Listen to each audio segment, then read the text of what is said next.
Fall in once again. You're listening to World Combat Sports. Good morning, everyone. It's Friday and it's the weekend.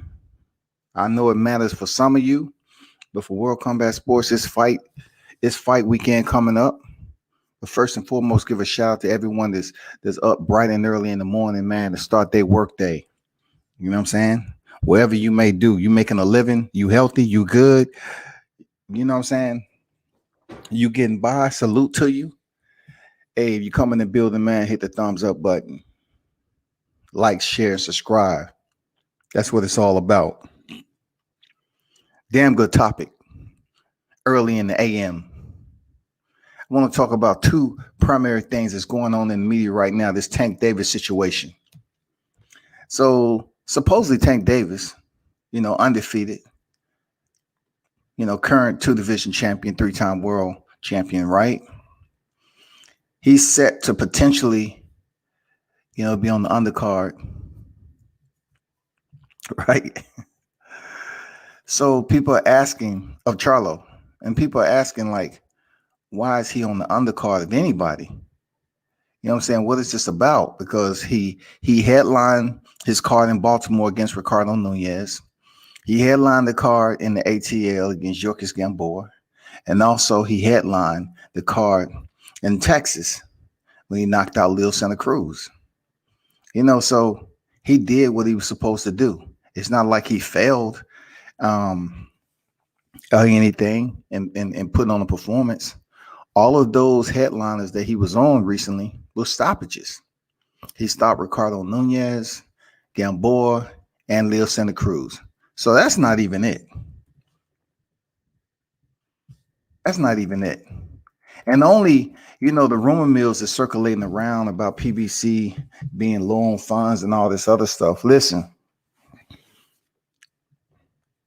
being on an undercard of another champion is not as bad. It's not like, he has these incredible numbers. He's doing, he's unified champion, undisputed, or something to that nature. I don't know. But anyway,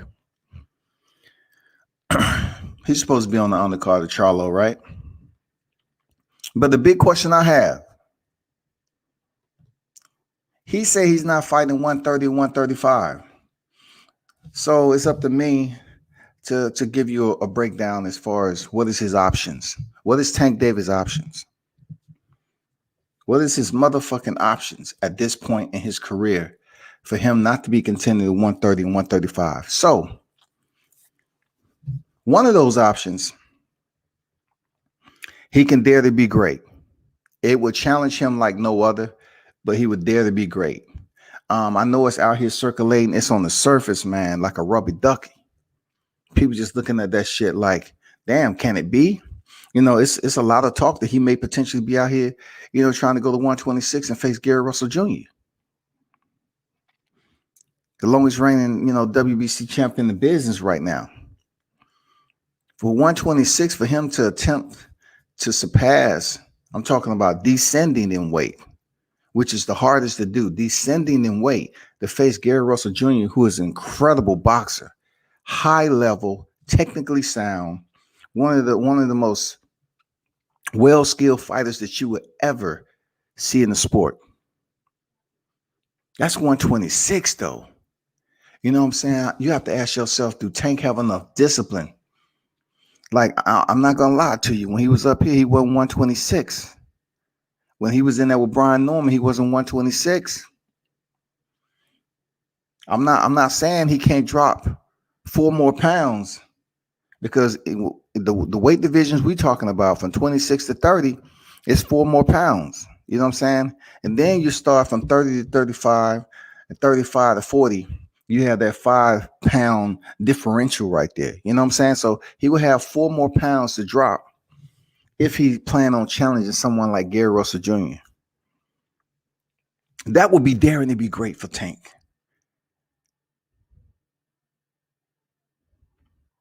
Taking that fight with Gary Russell Jr.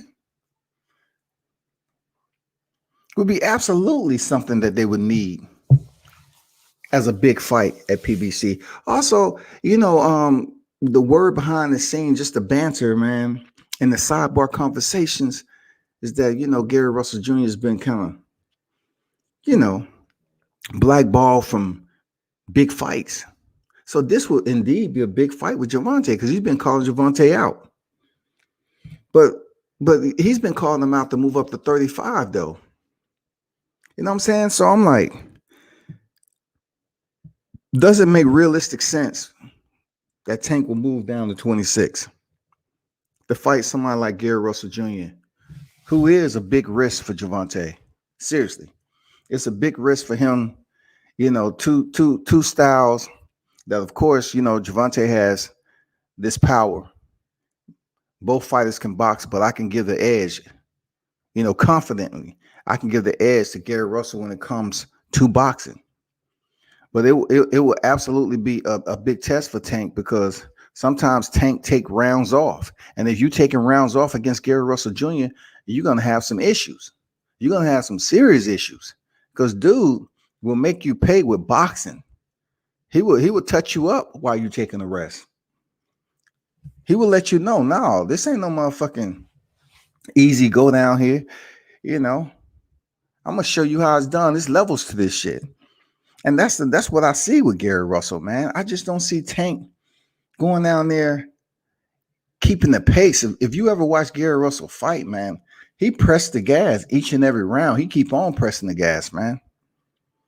So that's just one of the names that's out there for Tank Davis. Like, if he was to do that shit, it would be unfucking believable for him to dare to be great in a division outside of 130 and 35, and it's the lowest he would have fought.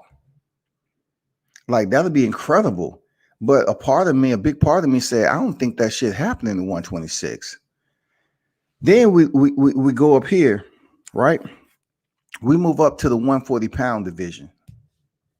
This is where it gets interesting because it allows Gervonta Davis to potentially go after somebody to pick up another title in another division so he can come 3-division world champion.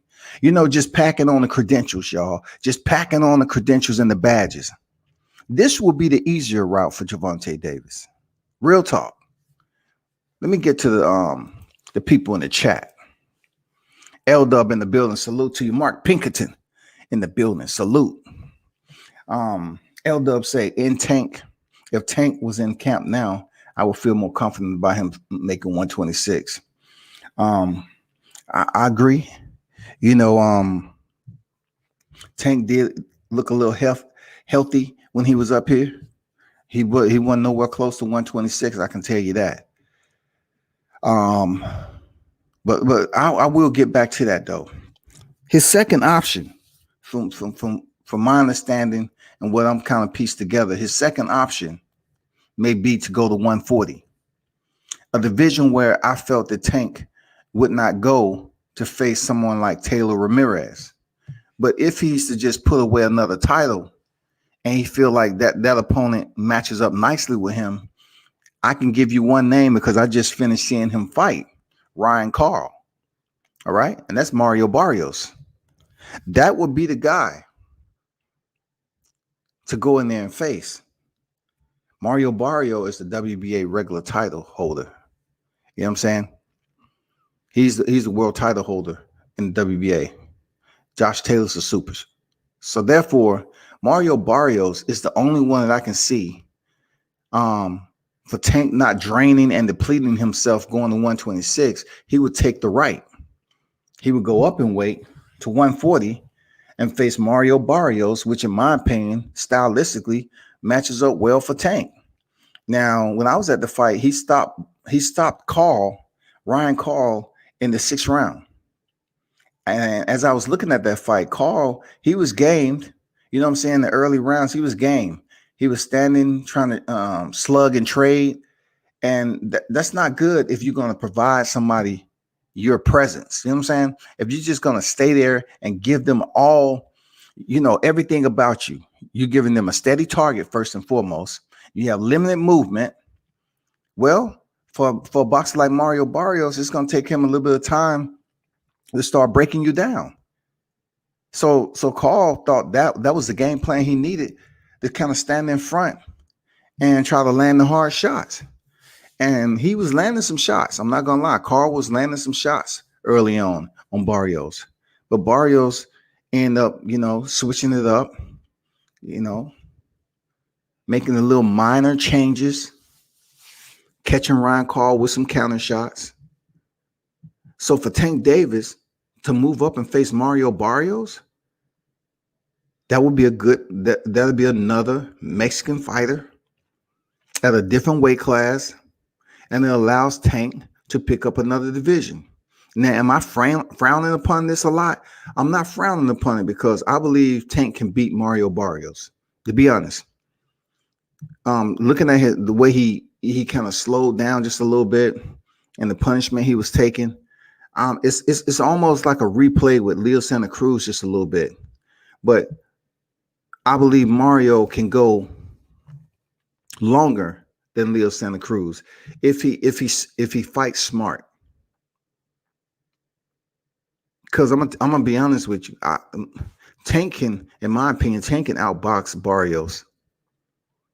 That's if Tank choose to outbox Barrios, but Tank loves standing in the hole too. He loves standing in the slot, man, and trading and playing around with his food. That's one thing I never sway from when it comes to talking about Tank Davis in the boxing ring. Tank likes to play around with his food, but don't get it twisted. Tank is not playing around with his food because he don't know what to do with it. He's playing around his food because he just feels like he's just giving you a false sense of comfort, a false sense of security when it comes down to it. Tank always has a plan to the madness. He does, man. And Mario Barrios' belt is the easiest goal, in my opinion, out of the two. If you drop down in weight 126 and you're having problems in between fights with maintaining a certain limit, 126 pounds is hard for me to fathom. But then the 140 is more logical, healthy, and it'll provide Tank the opportunity to fight somebody that was just on his undercard in Texas. You know what I'm saying? He's seen Mario Barrios fight. So, of course, Floyd Mayweather moving around and shit, moving on the chessboard, he's going to potentially go for Mario Barrios, man. Of course, I might be dead ass wrong, but they was on the same card together. Real talk. They was on the same motherfucking card together. He ended up getting the win. He knocked out Ryan Carl. But Ryan Carr gave him every opportunity to get knocked out. You know what I'm saying? He wanted to stand in there and slug it out. Tank is not going to do that unless he chooses to. And if he chooses to slug it out, that means he's going to be there for a minute. He sees what's going on. He's comfortable with being in the pocket. And that's what he's going to do, man. That's the move he's going to make. L Foul player in the building. What's good? So y'all keep your eyes close for that undercard. If by chance he is on Charlo's undercard, I'm not frowning upon it too much. If by chance Tank Davis is fighting Mario Barrios at 140, or indeed Gary Russell Jr. at 126, I will lean a bit heavier towards 140 because it's healthy for Tank to do that. And then you need every bit of your health as a boxer to face someone like Gary Russell Jr. who stays in the gym. Dude doesn't drink. He don't do none of that shit. You're not going to find Gary Russell with a gut, a pop belly, none of that. So for a fighter to lose weight, to come down there and take a risk for the WBC title at 26, that would be incredible for Tank to pull off. Incredible. Listen to me. That would be unfucking believable. And look, that would be something that they need on the card like that. Gervonta fighting freaking Gary Russell, but then turn around if Gervonta comes out and say he's fighting at 140, a guy that just was on his undercard, it's going to do okay. Because once again, it's a Mexican fighter. And he has familiarity with how Barrios fight, of course. And I truly believe Tank is going to pick up another title in his third division. That's how Floyd Mayweather's moving Tank. Seriously, that's how he's gonna move his motherfucking fighter to continue to build up his credentials methodically. This is a methodical process right here. This is what's going on with that team. They're not just being impulsive, trying to prove to people to take the toughest fights out there. They're moving around methodically, making adjustments, playing chess, not checkers. And that's what you're going to see potentially. You might see him go up to 140. Now, to my boy Roy, shout out to Tank Williams. You know what I'm saying? I want to talk about a situation. We always talk about a lot, man. Like, shout out to Tank Williams, man. I definitely appreciate, some of the conversation I get to, have with Roy Jones Jr. and the team Williams. You know what I'm saying? He is the trainer of Michael Williams Jr., right? So we was just in Gadsden. And if you look at my other video, I talked to Roy when I was in Augusta, North Augusta. I was talking to him about when people was coming at him about the Errol Spence comments. And Roy always keep it 100 with you. You know what I'm saying? That's what he does. And people ran with somebody. Roy Jones was hating on Errol Spence. He just said he ain't fought nobody. So Sean Porter would be a good test for Errol Spence. You know what I'm saying? He'll be a good test. That's all he was saying. So the name came up again. We always like talking about the welterweight division. So the entire team is in the van. And let me show you. Let me show you the video, the quick clip of the video right quick. Hold on for a second.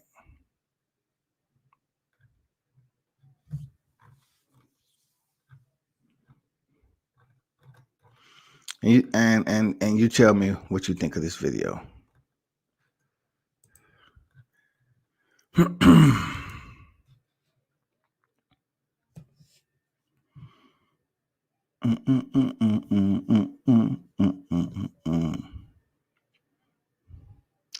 Hey, if you're in the building, hit that like, share, subscribe, man. Come on, man. Show your support for WCS. I'm about to show you a quick video of a conversation that we had on the road. We was on our way to a fight, to Michael Williams Jr. 150 fight.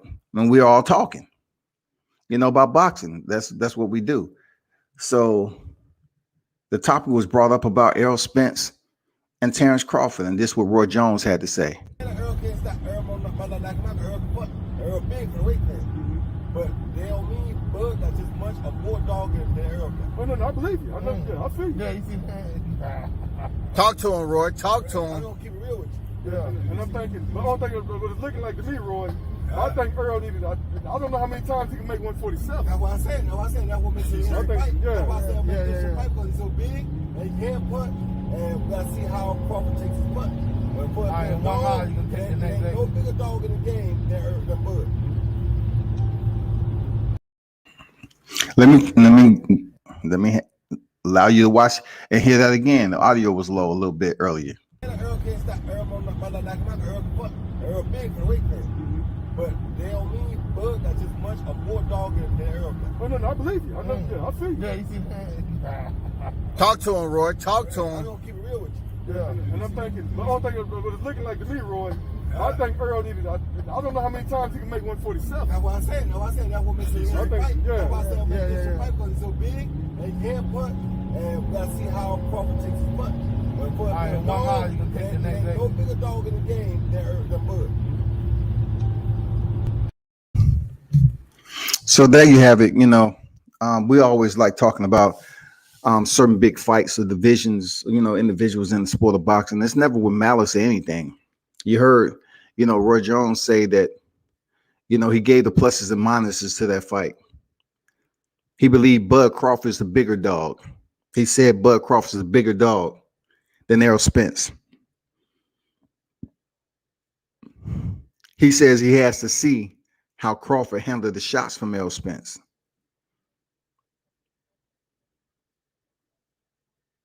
What do you think about Roy Jones Jr. assessment of Bud Crawford?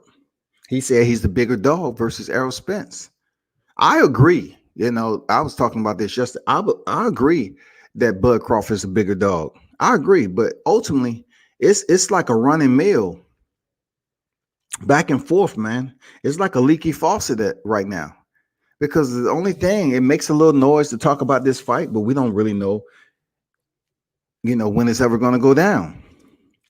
But for Roy Jones Jr., he believes that, the fighter that's doing it the right way, the bigger dog in the fight, the stronger one, is indeed Terrence Crawford.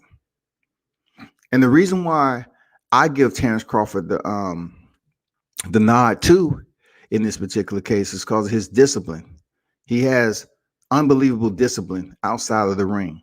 And also, Terrence Crawford is very athletic, and he presents more looks for a fighter like Errol Spence, who tends to get in the same, motion of coming forward when he steps into the ring. I'm not saying he's not boxing. He's boxing. But as far as variety, I'm saying, switching it up, giving you a different look, I have to give the edge to, Terrence Crawford in this scenario. Now, I know a lot of people are going to say to themselves, like, hey,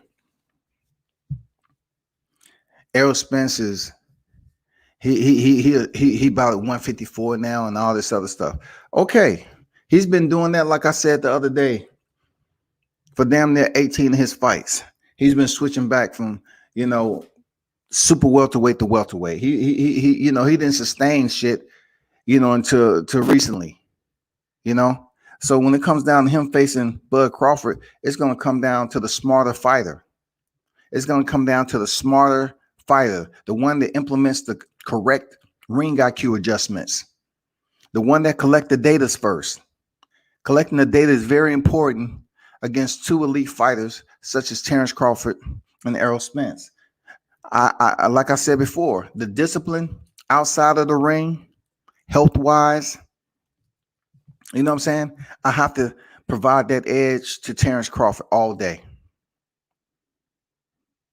I have to give that to Terrence Crawford, period.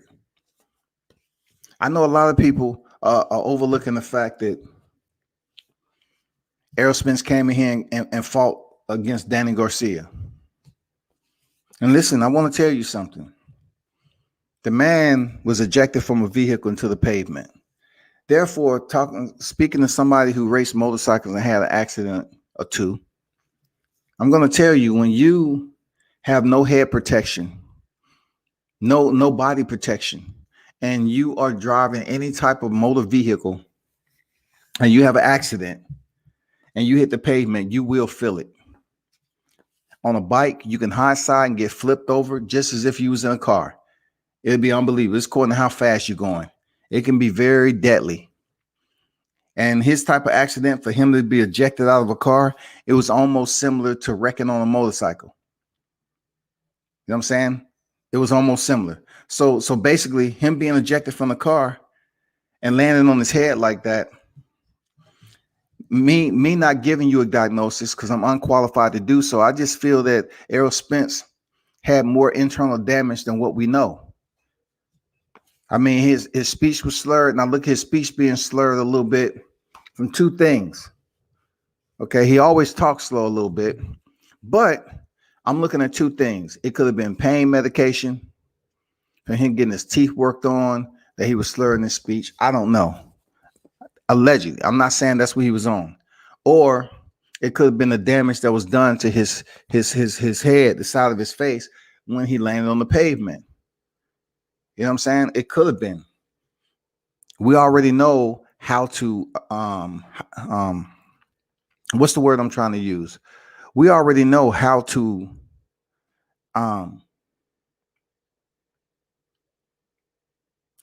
what's that word? Explain how the left and the right hemisphere works when it comes to the body mechanics. You know what I'm saying? It's a weird situation. It's weird. You know, because if you get damaged on the left, then it fucks with the right.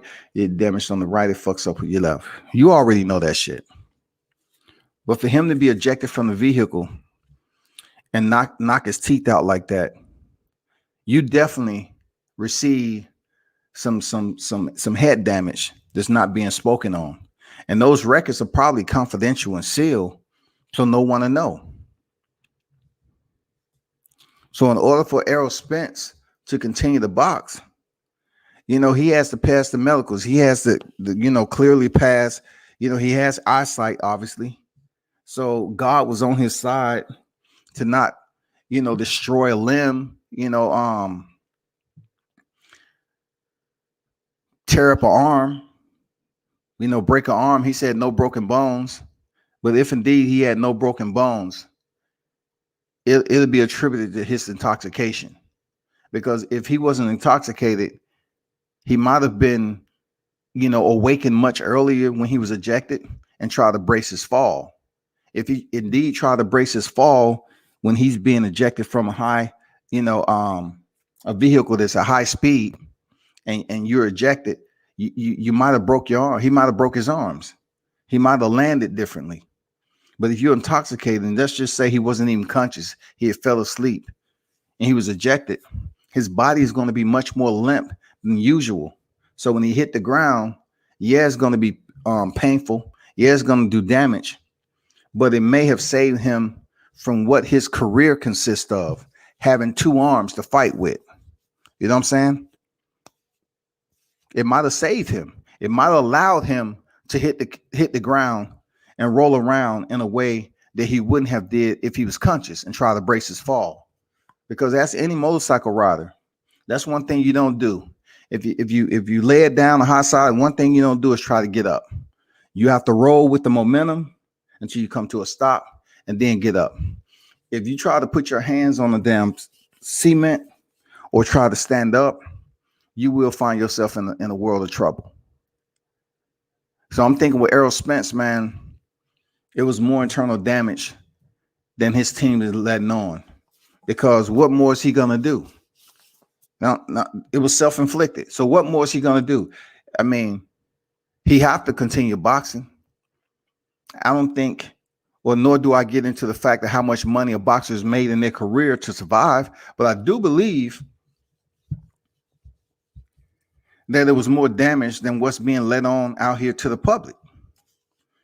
I'm just taking from a person who actually raced.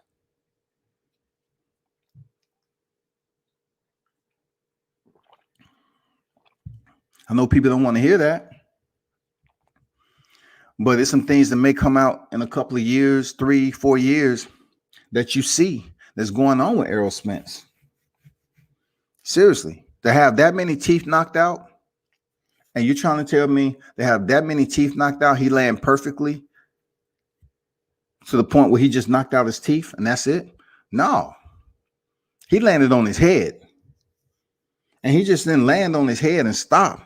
If you was going that high speed and you ejected, you landed on your head and you was rolling around on the pavement. So we don't know the entirety of the injuries that he received and how it will affect him later on. I'm pretty sure he's getting CT scans all over the place, you know, to make sure he's still good. Because sometimes if you don't have an injury right there that affect you over a period of time, the residual impairment may start to affect the boxer slightly. It might come on gradually. You know what I'm saying? That boxer might say, damn, I'm not able to do this shit like I used to. Damn, I can't pull the trigger, or I can't get out of the way of this punch. That's usually how it comes on. When they say a fighter cannot pull the trigger anymore, you start to gradually feel like, damn, I'm not as quick, I'm not reactive as I should. And then, you know, the critics, the people that's watching, they start saying the same thing. And whenever Errol Spence start to decline, if Errol Spence start to decline in the next 3 years, they're going to blame it on the accident.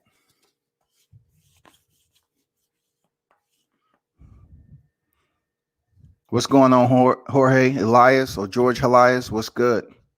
Salute to you. That's my take on Errol Spence situation. people need to understand, just because he went in there and fought Danny Garcia and he made him wear the fight, it's still a lot to be told.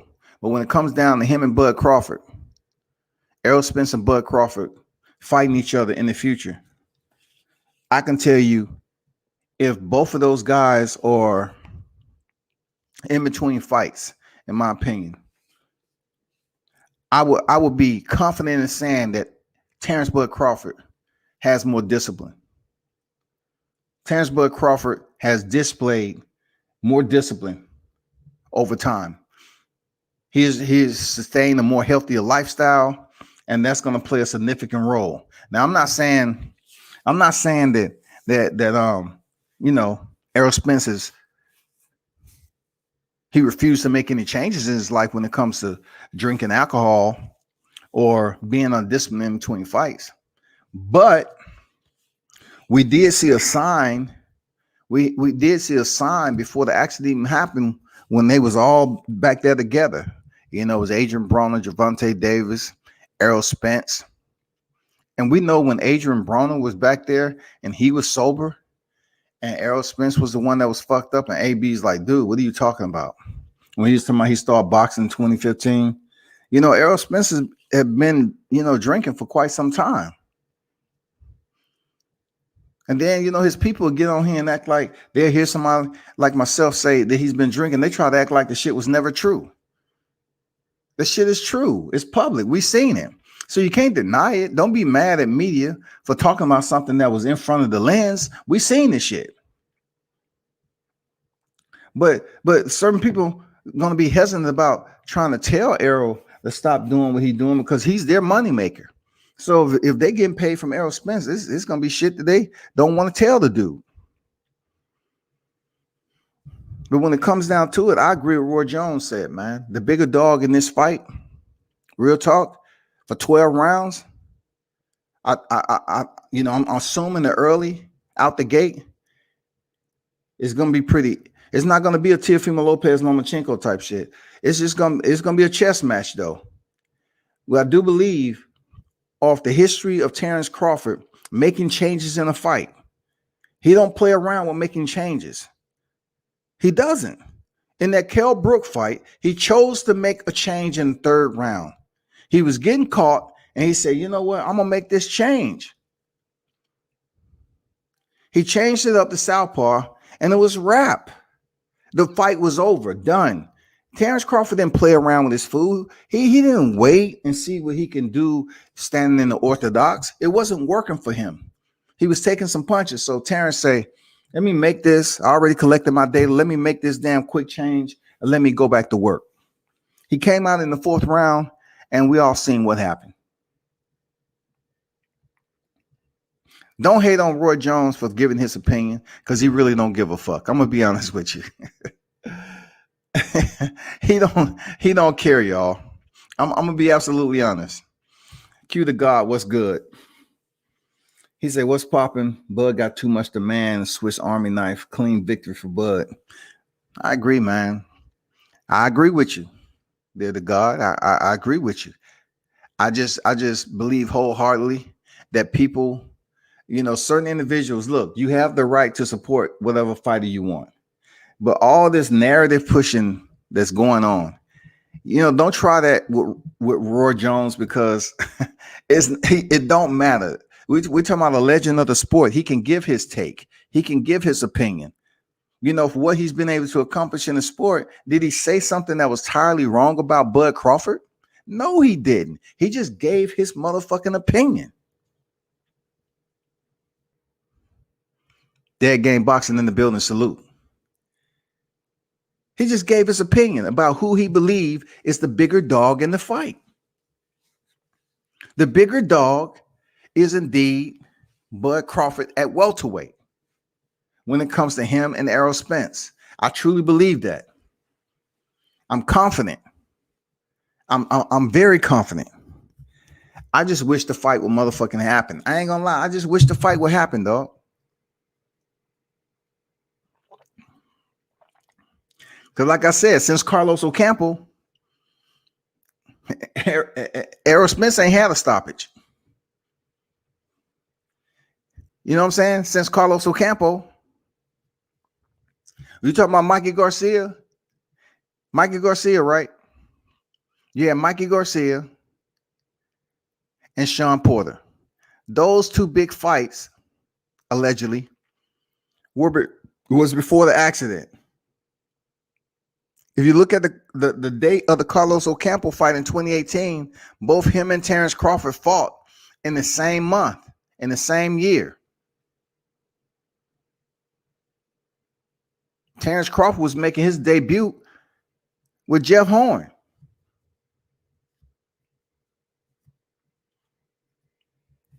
What he's been able to accomplish is the same thing I mentioned yesterday.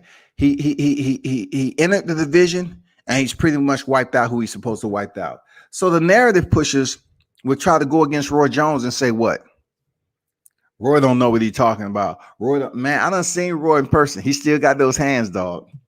No, when I say I seen him in person when throwing punches, I seen him.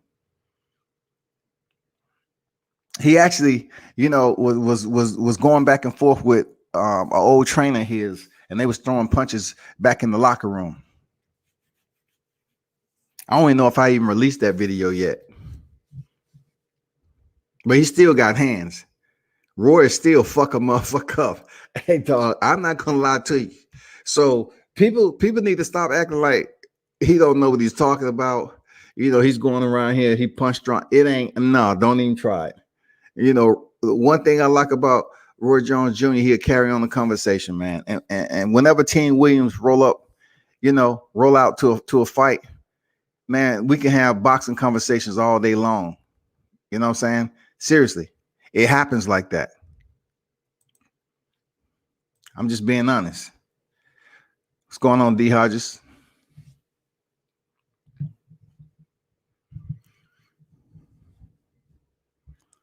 But what y'all think about that, man?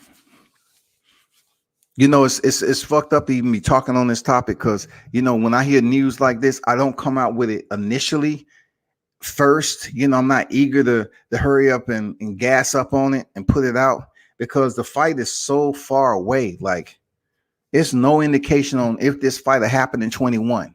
So I don't want to really bore myself or the fans. And you probably saying to yourself, well, how are you going to bore yourself when you're supposed to be media? I get it. But even with me talking about it, it's all off speculation when it comes to my audience. My audience is going to be like, man, why are you talking about this shit, man? It ain't going to happen. But okay, since you're talking about it, Errol Spence is this, and this. Bud is this, and this. It's going to be the back and forth going on about this potential fight. But no one can verify when and where it would take place.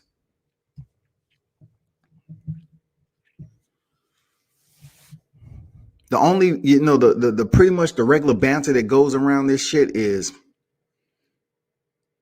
what the damn percentage. What is it going to be? 50-50, 60-40. That's mostly what it is right there. But when it comes down to the better fighter that has more in the cachet, that can present more looks, more a variety of different looks to Errol Spence during the fight, is Terrence Bud Crawford. And also, I would say this confidence that Bud Crawford is stronger than Errol Spence. Seriously, if him and Errol Spence was to get the wrestling, if Bud Crawford and Errol Spence was to get the wrestling, I believe Bud will fuck Errol Spence up. Seriously. If they was to wrestle one another, Bud will fuck him up.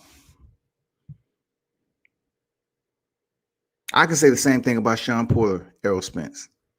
If Sean Porter was to wrestle Errol Spence, you're talking about a former football player, he would fuck him up. It's a difference. Like, you can be in the ring and box, but when it comes to the street and there's no holds barred, it's certain other areas that someone can implement to their fight game, self-defense, whatever, that will come into play. And that is one. I believe, if they was to lock up and have a wrestling match, lead the hands along and just lock up, I give the nod to Bud all day. I've seen Bud wrestling his relatives in person when we was just lounging around waiting for the damn media scrum to happen. I seen them doing that shit in the hallway. I've been on the same. I've been in the same hotel in the same hallway as Bud. No shit. I got the video to prove it when we on the elevator at the same time. Bud was right down the hall from me.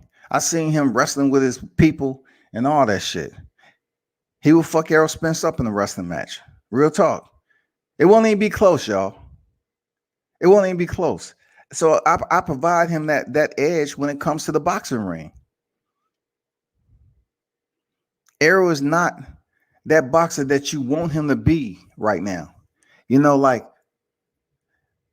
you could have gave him a title as the boogeyman before he started stepping up competition. But he went life and limb from pillar to post against Kell Brook. And like I always say, he did. He got the job done. He got the job done. He stopped him. I mean, Kell Brook fought a perfect fight for Errol Spence. But what's next?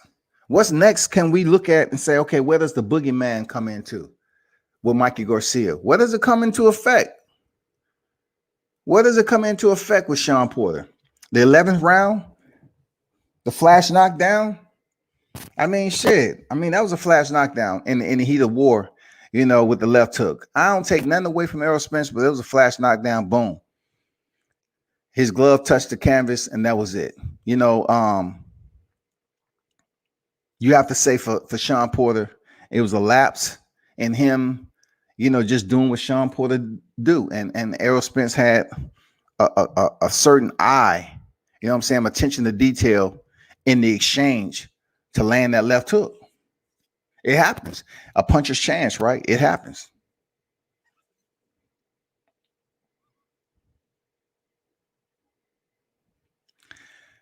Money Man saying, Bud don't beat Spence if it happens. I will be back to remind you. Okay, be sure to be back. You don't just have to be back, but you can put some money on it too. You know what I'm saying? Long as you have your money out here, I don't want you changing motherfucking account. I don't know. You know what? I'm not even going to say I'll bet money to you because y'all motherfuckers, y'all go run and change your account and shit and hide behind a different logo.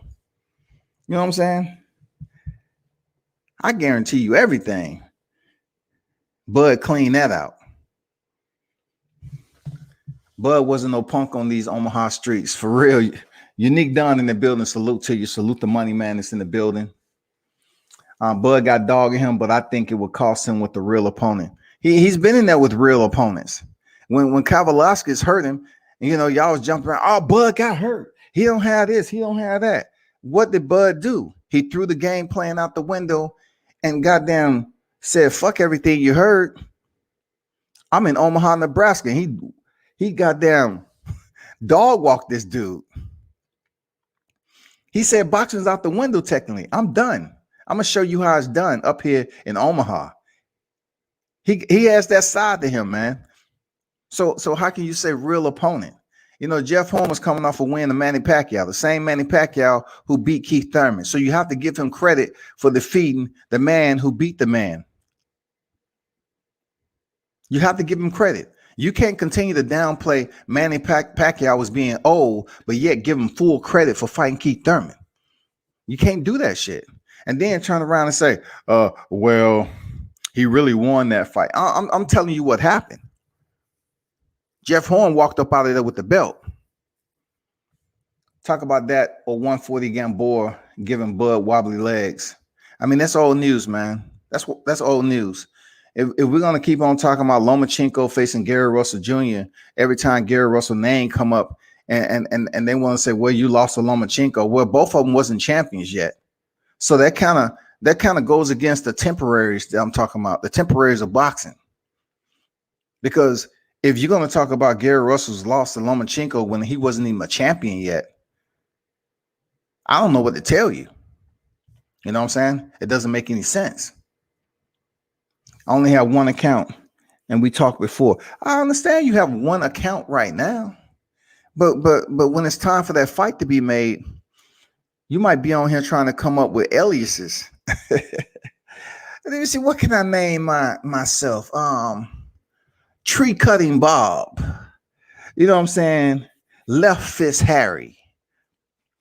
You can be trying to come up with different names to make an account and come back on here and pop questions in a live chat, knowing you owe some money. We don't want to hear Manny was robbed. What we do know is that what? Jeff Horn was the champion, 18-0, and Terrence Crawford came over here and dispersed of him. Real talk. And then Joseph Benavidez, yeah, we know he had the injury, and he was pretty much had 1.5, just a limb and a half. You know what I'm saying? A limb and a half, but he was still a dangerous cat. But he still got it done in the 12th round. You still got to show him love. You know what I'm saying? You still got to show him love. He got him up out of there. And what was Benavidez's record again? He was undefeated, right? Okay. You gotta mention the good stuff too, man. He was undefeated. Yeah, burner account. You know what it is, Don? Money Man gonna come back over here on a burner account and shit. Talking shit to my wow. I knew Terrence Crawford would win. Knowing you was going for Errol Spence, I knew Terrence Crawford would win too. He done totally switched up on everything. I knew it.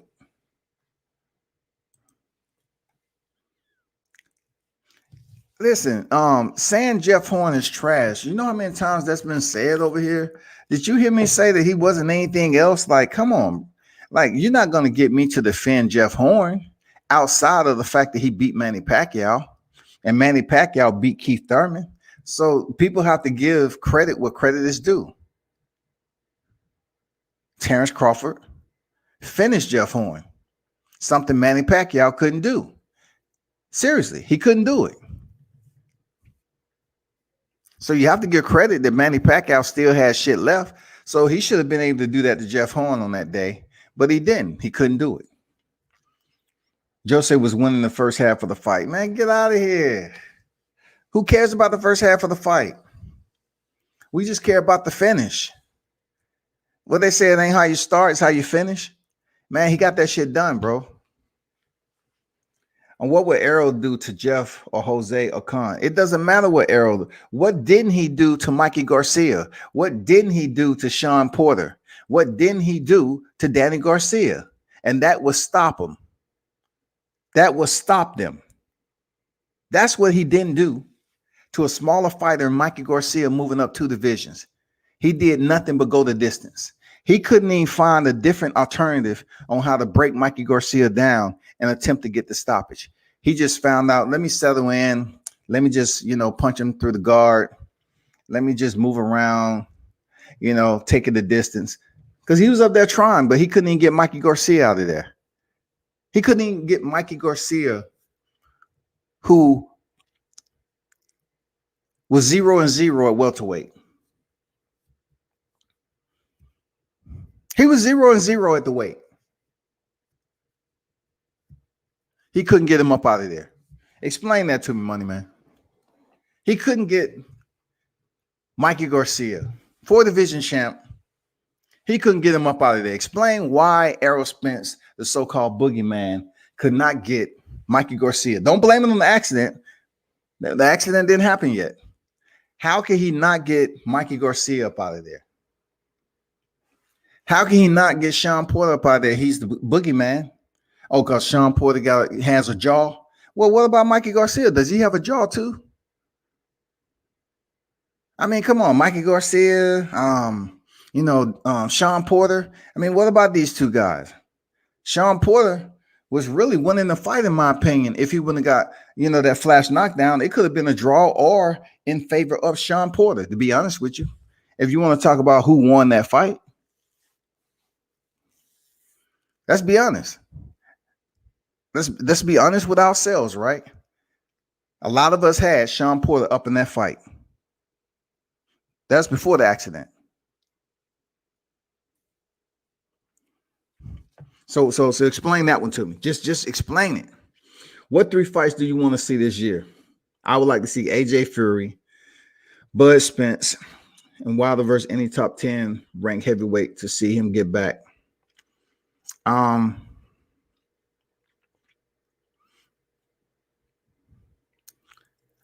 I would like to see, and I'm just going to go off. You said, what 3 fights do you want to see this year? I'm not going to go off what may not happen or whatever the case. But of course, Terrence Bud Crawford, Errol Spence Jr. Definitely want to see that fight this year. Canelo Alvarez. I want to see him, if he's able to, in his third fight. He says he's fighting 3 times this year. So his third fight, his second fight is going to be Billy Joe Saunders. So if he's able to fight Caleb Plant at the end of the year, I want to see Canelo Alvarez fight Caleb Plant. And then, of course, I want to see Deontay Wilder versus, if he coming back to fight Andy Ruiz, yeah, I'll check that fight. If you come back to face the trilogy, first and foremost, Tyson Fury, absolutely. That'll be my 3 main fights. You know what I'm saying? That I want to see. I'm not really looking forward as a fight, even though I'm rooting for him to unify. That's Shamil Charlo and Brian Castano. Whatever fight is going on with Teofimo Lopez, that'll be exciting. But yeah, those are my top 3. Bud Spence, Canelo, Caleb Plant, and Deontay Wilder against Tyson Fury or Andy Ruiz and so forth. You know what I'm saying? I'm gonna tell y'all, those individuals who keep on talking about Anthony Joshua and Tyson Fury, it's not gonna be as fun as you think it is. It's not gonna be as exciting as a Deontay Wilder, Anthony Joshua. It's gonna give you that same energy that you seen when Tyson Fury fought Klitschko, and how boring it was, and how you was up there looking at your TV, nodding off, drooling on yourself. Yeah, you know it. You just don't want to say anything about it. You know damn well you're gonna be motherfucking sleep. You can say, "Oh shit, I can't believe I."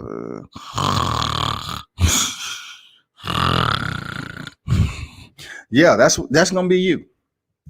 That's gonna be you. You paid your money to see the motherfucking fight, and you end up falling asleep. Y'all know y'all don't want to see. Y'all just want to mention AJ and Fury because it doesn't have Deontay Wilder's name on it. But really deep down inside, we want to see Wilder versus AJ, Wilder versus Fury, period. Stop playing. Stop playing, man. Stop playing, Allen. But I respect your picks, though. I respect your picks. I'm not going to lie. I respect it. I respect your comment, rather. But AJ Fury, Bud wouldn't stop Garcia Porter. I'm not comparing who would stop who. Okay, because Bud Crawford has already shut down Kell Brook in 4 rounds, vice Errol Spence in 11. Okay, so we don't know the problem and the damage Mikey Garcia may potentially have taken with someone with the ring IQ as Bud Crawford. I told you he switch it up. He don't wait around for a long, extensive time. He get the shit in. He make the changes. He execute. Make the changes. Execute. Collect the data. Adjust. Execute. That's what Bud does. The God in the building. He said Errol leaves himself wide open. Man, talk to him, bro. That's all we want. We want like-minded individuals. Talk to these cats. Errol leaves himself wide open after their left hands. Flinches bad on feints. Buds will capitalize. See, that's a person that understands the game. We can look back at how many times he flinched, on the feints with Sean Porter. You know what I'm saying? And he do get hit a lot. I'm not sure why people act like Bud has this amazing defense. Not Bud. Errol Spence was hit a lot versus damn Kell Brook. Kell Brook was able to touch Errol Spence up, man. And, once again, people are going to go back to the Kavaliauskas fight. They're going to say, oh, man, Kavaliauskas touched Bud up. You're right. Kavaliauskas was able to land. It's boxing. It's a sweet science. You're right. And then it's always going to be the comparison issue where people say, oh, man, well, Bud Crawford, he wouldn't have been able to do this. It's not the point. You all are trying to say that Errol Spence is the best welterweight when he's not even the best pound for pound that's welterweight applicable. He's not even higher than his compeer, Terrence Bud Crawford, on the pound for pound list. But y'all want to say he's the best welterweight when he's not even the highest welterweight on the pound for pound list.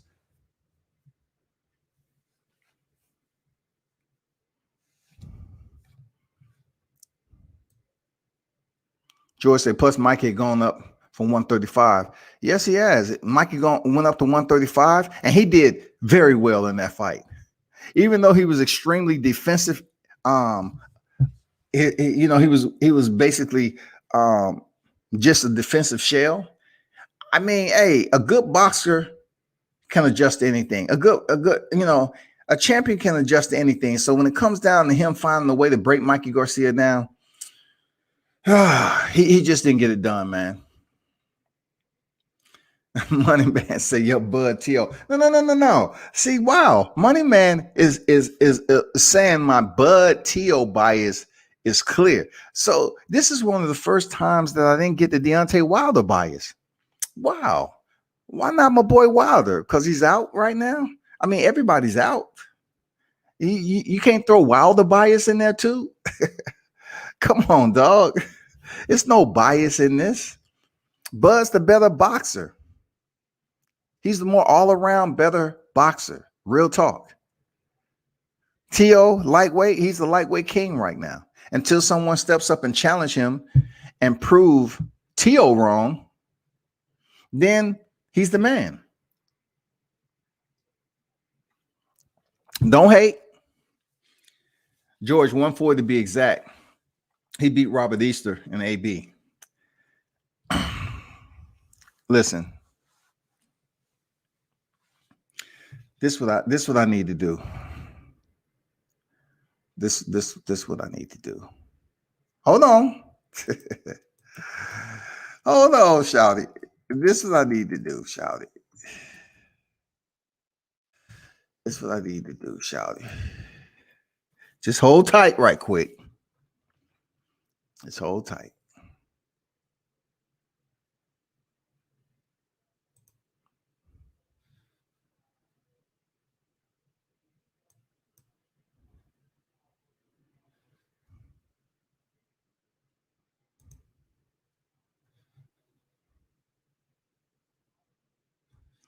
Okay, okay. Q to God, appreciate your comment, but peep this out. There's something you actually inserting in there. I don't know if you're doing it purposely or not, but your comment will say George 140 to be exact. He beat Robert Easter and AB. Okay, him beating Robert Easter and AB is absolutely, you know what I'm saying? That's true. But I'm about to show you something right quick. All right. I just want you to see something. What does that say? That says light. That says light. Light. Who is that? Robert Easter, Mikey Garcia, right? So check this out. You want to talk about he faced Adrian Broner. Adrian Broner, July 2017. In March of 2018, he faced Sergey Lipinets at 140, which is considered what? Super light, junior welter, right? Then later on that year, July 2018, he fought Robert Easter at lightweight. Look at this right here. Man, y'all be sometimes just putting stuff in. I understand it. We having a boxing dialogue. It ain't personal. WBC World Light, okay? He did not face Robert Easter at 140. He faced Adrian Broner for show, okay? But when the last fight before he stepped up and fought Errol Spence, it's clear. It was from 135 up to 147. I just wanted to put that out there. Just so it won't be any false advertisement going on. You know what I'm saying? His last fight was at 35 before he moved up to 47 for the first time. Appreciate your input. Ruiz is a good shout. Yeah, man. And the Ruiz can box, dog. Prior to stepping in there with Anthony Joshua the first time, he only had one loss, which arguably he won, against Joseph Parker. So, yeah, Andy Ruiz, man, the only problem that I have with this cat is that, he kind of sold his legacy away in a single rematch. You know what I'm saying? It's not like he has an astounding amount of rematches with a name like Anthony Joshua. It's just the fact he came in and he was just clearly overweight, and he didn't even box and give us that excitement like he did the first time. Next. Money Man. Teal fight nobody. Bud versus. I just don't. I can't really see what that is. Teal's fought with who he's supposed to fight, to be honest. You know what I'm saying? Just like people don't give Bud his props for fighting Jeff Horn on up to Kell Brook. Those are opponents, those 5 opponents. I gave you the breakdown on, y'all saying Errol Spence opponents, and I extracted some of the people that they tend to include in there, like the Lamont Petersons and Chris Algieri's, and then I even extracted Mikey Garcia because he has 0 fights at welterweight before he stepped in there with Errol Spence. So then it leaves what? Sean Porter and Danny Garcia. Where's all this accolade? This coming in a damn parade of people saying, oh man, Errol Spence has much better resume. Come on, stop that shit. Stop it. Terrence Crawford has 28 knockouts to Errol Spence 21. 5 of those stoppages is coming welterweight. This is his 3rd division as a champion, bro. Man, give that man his credit. On his 3rd division. Errol Spence for 18 fights was fluctuating up and down. Nobody talks about it. I'll let y'all know that shit. Nobody really talks about at all that Errol Spence was fluctuating 47 to freaking junior middleweight. Back and forth, back and forth, back and forth. For more than half of his fights, y'all. More than half. Has he really been a true welterweight? Seriously. Has he been a true welterweight? Because even though Bud Crawford started boxing earlier than Spence, he's did what he's supposed to do. He's a 3-division champion. I don't give a damn how you look at it. Bud is a 3-division champion. If you take the 7 knockouts more that Errol Spence has, less than Bud, well, guess what? 5 of those stoppages coming welterweight. Give him his props, dog. Pete Davenport, what's good, man? He said, I'm here late, good brother, but I'll play the video back. Appreciate you there, Davenport. Salute to you pulling up. Wilder gives the Mike Tyson feeling. You go to the bathroom and the fight can be over. For sure, man. That's what Deontay Wilder, man. He's a freak of nature, man. The hardest puncher in boxing. That ain't went nowhere. Even with 1 loss, man. Stop saying this man is clinically depressed. He's broken and his career is over. All them pussies that's sitting up here saying that shit over and over because it feels good. You know what I'm saying? You get a hard on thinking about this shit. Oh, yeah, his career is over. His career, you're not dictating shit. Stop saying that man's career is over and he's in arbitration and he's trying to make shit happen. Stop doing that shit, man. Bud has lapse in defense, being overly aggressive meme machine. I agree. He had a lapse in what he was doing, but it's how he recovered, though. You know what I'm saying? He recovered viciously. It wasn't no hanging around. It wasn't no playing with his opponent. He got the job done. He put the leash on that motherfucker and walked him into the kennel. That's what Bud did. Game, set, match. He did land. He dropped Bud. Hey, that's not up for debate. Whatever happened, happened. That's public record. That was on TV. I'm not here to tell you anything opposite of that. I'm not going to say, well, he didn't drop him. It was a good shot. But at the end of the day, that money man, do not create a fake account because I need some of that dinero, that monetary green. You know what I'm saying? I need that shake, the post fight. I need that money shake. I need to contribute with all the other bets I'm gonna have on that fight. Don't run. Don't moonwalk. Don't put on Michael Jackson Thriller and say, "Oh man, I didn't even know the fight was going on, man. Shit, I was listening to Michael Jackson." Just beat it, beat it, beat it, beat it, beat it. Stop it. Just stop it. When you fight Bud, you are fighting a switch hitter who fires with switching. That is so hard to defend against. I agree with that, Alan. You know, Bud does present a different dynamic to his skill set, which is beautiful. You know what I'm saying? You don't get too many boxers that's comfortable in switching like that and showing you different looks as the fight going along. You know what I'm saying? He's making it hard for a fighter that doesn't really prepare for a southpaw or orthodox fighter.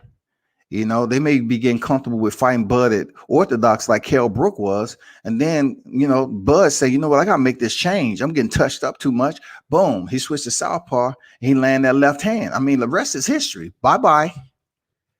Pound for pound is make-believe Santa. No, it ain't, man. Pound for pound is extreme bias in that the criteria is inconsistent.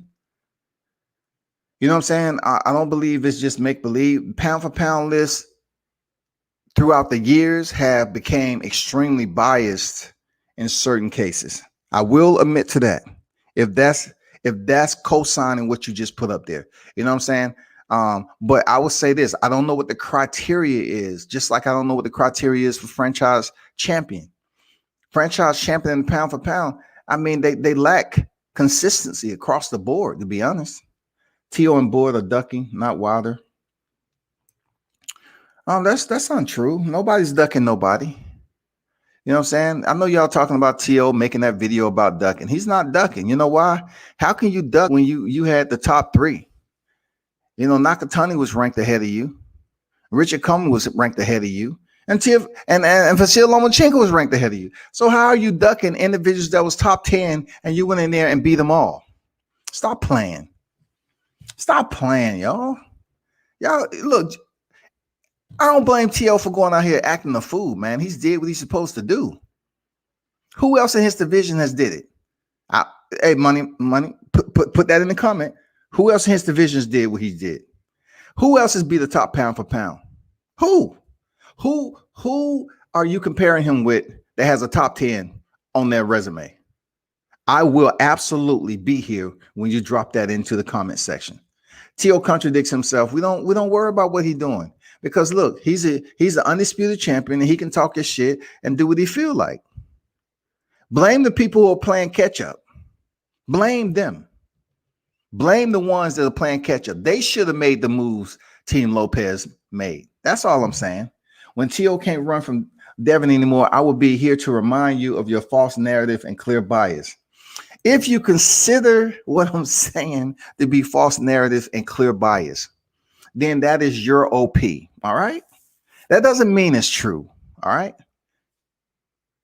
It doesn't mean it's true. So don't really say false narrative and clear bias and try to present that to my audience because that's not as anywhere close to the way I report on the sport. You know that. T.O. is not the king. Illmatic in the building. Salute to you. T.O. is not the king. He beat an overrated Loma, and now he's ducking. He gave up the WBC. This is all like just retreaded, recycled banter.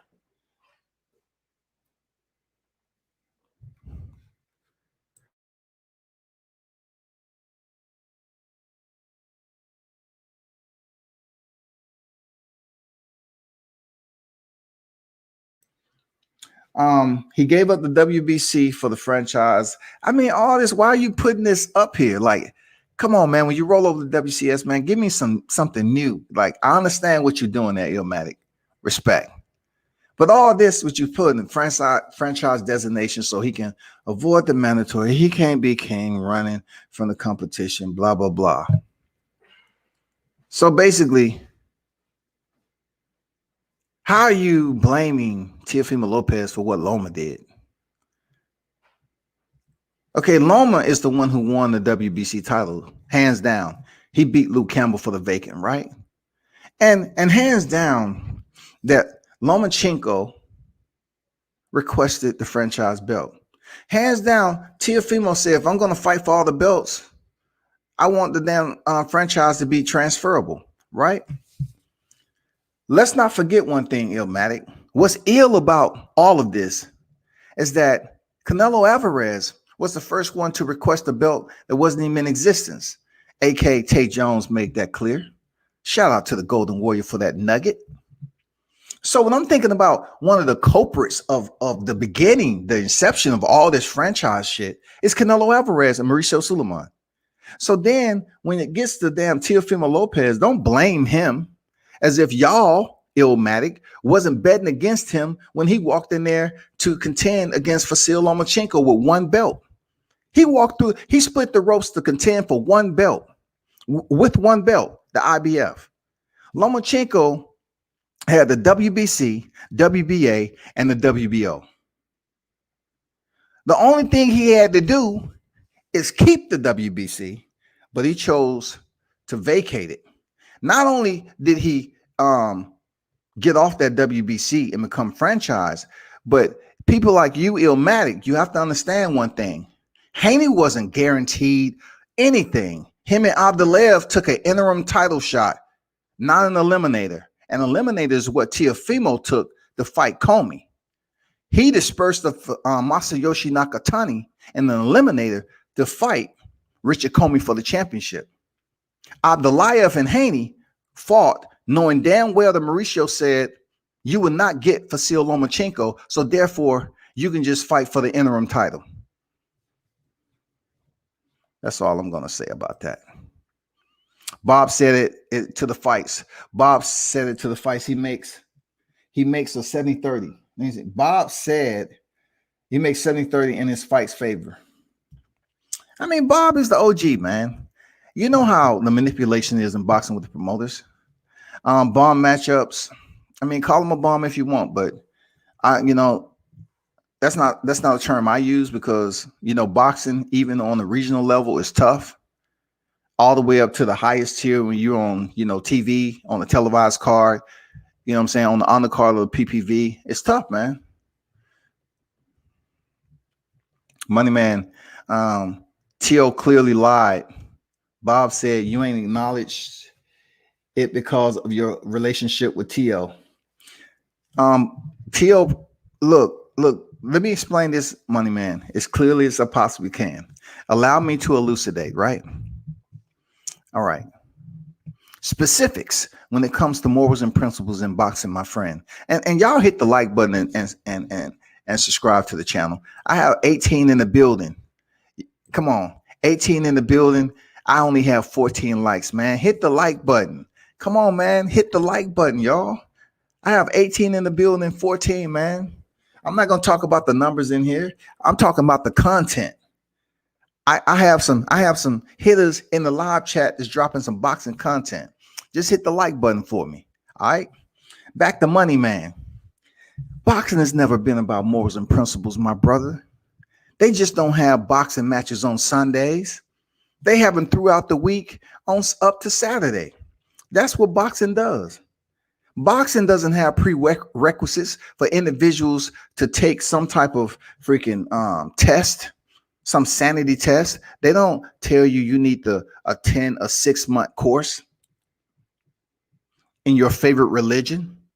They don't send you up to the mountains to be blessed and ordained so you can clear your heart and soul and come into the sport with a clear mind and spirit. That ain't what boxing is about. Boxing consists of a lot of individuals that is allowed a second chance in life. These cats have been all around.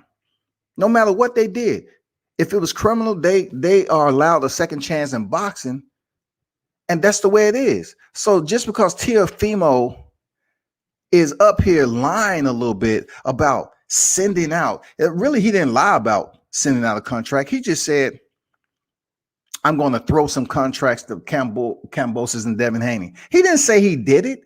And any temporary who follows the sport of boxing knows that the fighters do not send out contracts. You know that shit. Stop playing that money, man. Why are we talking about fighters lying?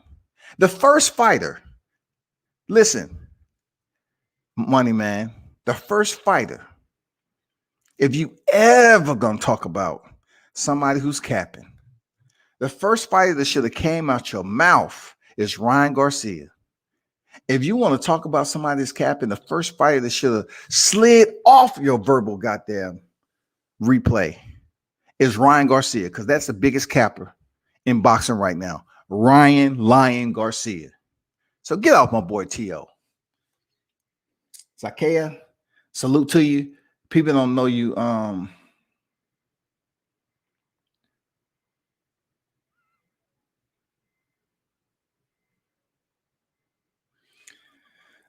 People don't know you went to the guy Spence fight live in Texas support, but you just calling a spade a spade. I'm just calling for what I said, man. I drove up there to see Spence, man, 12 hours. I drove up 12 hours to see freaking Gervonta Davis knock out Ricardo Nunez in Baltimore. You know what I'm saying? I appreciate you, whoever you may be. I mean, I'm not a Spence hater. You know what I'm saying? People need to get that out their vocabulary when you basically speak on a fighter and it's their favorite fighter, but yet you're not saying what they want to hear. They say you hating, you know what I'm saying, or you don't like. That's not the case. That's not the case at all. Spence ain't never did shit to me. Wilder's still king for sure. For sure, man. For sure. It's levels. Can he recover with harder punches? Can he recover with harder punches? Listen, money man, Wilder don't need any harder punches. Wilder just need to fine tune his mindset and going in there to offensively authoritate and dominate his opponent. That's it. Have his punching combinations. Allow him to be the authority, the punching authority in there, the boxing authority. Be smart about it. Put more punches together. Move around. Use your foot movement. You know what I'm saying? Be elusive a little bit. It's not like Deontay doesn't use defense. Okay? He used defense when he needs to. But harder punches? No, he don't need harder punches. He just needs the place. He needs the timing. That's all he needs. He just needs to work on his timing and his punch combination set, and he's good. The power is still there, man. Ain't going nowhere. We can exchange cash apps. Okay, I feel you, bro. But like I said before, just hang around. You know what I'm saying? And don't go switching up on me now. I don't want to hear that y'all have a snowstorm and shit. And this shit goddamn in the summertime. I don't want to hear that. Let me see. Spence should have knocked out Mikey like Tank took care of Santa Cruz, because they were smaller fighters going up in weight. See, I like what this cat is talking about. Tank did what he was supposed to do. Spence didn't take care of business. Man, that is absolutely, truly factual. He's supposed to have dispersed of Mikey Garcia just like Gervonta did. You know why? That scenario and what he said makes all the sense in the world, because Gervonta was dropping down to what unquote people were saying 126-pound fighter. Isn't that what they were saying for Tank? Oh, he dropped down and fought 126-pound fighter Leo Santa Cruz. Well, guess what? He knocked his ass out. Mikey Garcia coming up, and he had his last fight at 140 before taking on Robert Issa with Sergey Lipinets. He dropped Sergey in the 7th round, y'all. But that wasn't his last fight before he moved up to welterweight. And regardless if it was or not, he never had a record as a welterweight. So when he moved up, just like George said, Spence should have dispersed the Mikey Garcia. He should have. But he didn't get it done because he can't get it done. He couldn't disperse of Sean Porter. He couldn't get rid of Danny Garcia. So this is him at 47. What?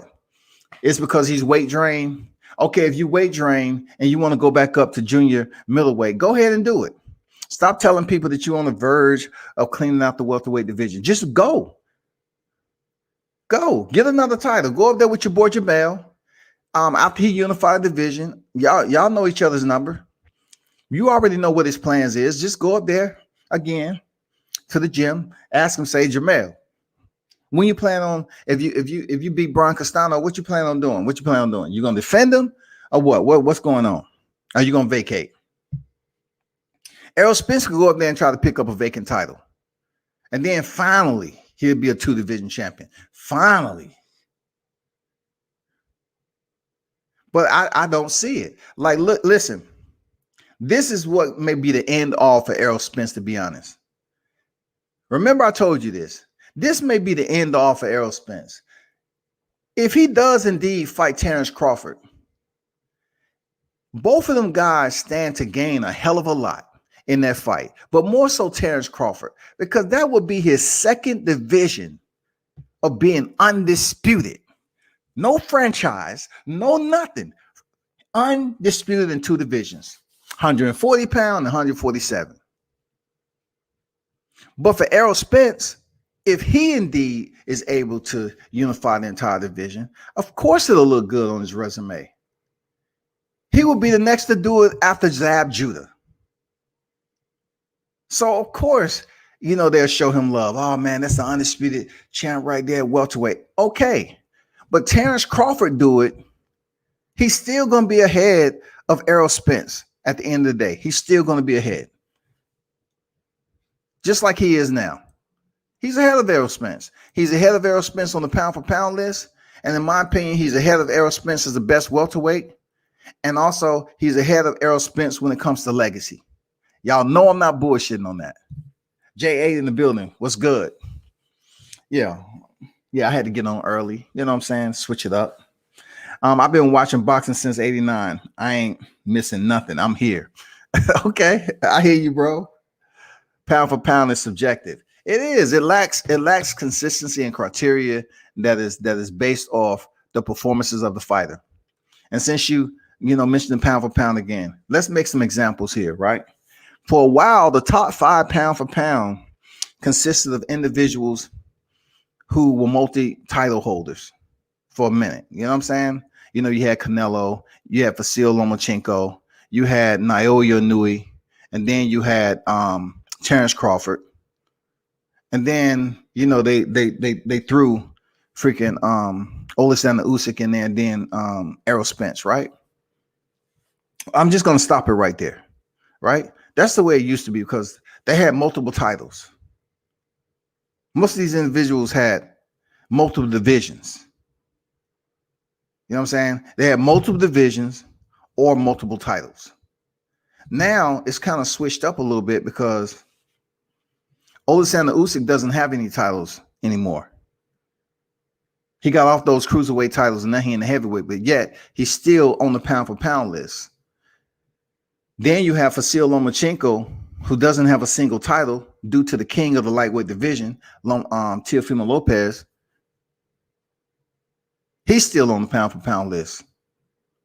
So I'm saying to myself, Teofimo Lopez defeated Vasyl Lomachenko, who's in the top 2 pound for pound, according to where you look. And he beat him, and it allowed Teofimo Lopez to become a member of the pound for pound list. Then at one point in time, the Boxers Writer Association of America, they had Tyson Fury on the pound for pound list. They never really had Anthony Joshua up there, and he's the unified title holder. But then you turn around and put Tyson Fury up there for defeating Deontay Wilder, who y'all say was trash. How can you gain value off something that doesn't have an appraising value high enough to be considered as a respectable fighter in your eyes? You say everything he does is wrong. That's all I'm saying. How can you become a fighter on the magazine's Fighter of the Year from fighting a fighter that defended his title as much as he did? You know what I'm saying? The length of time, And then the amount of times, and to have that many victories and knockouts. But yet Tyson Fury get the reward. It's bias, man. Period. Like I said before, man. It's racism. Period. I'm not talking about this video. I'm talking about lies. Okay. It's all good. T.O. took the chance and won. As far as I'm concerned, he deserves respect for that. He was not supposed to win so much, so Loma didn't put a rematch clause.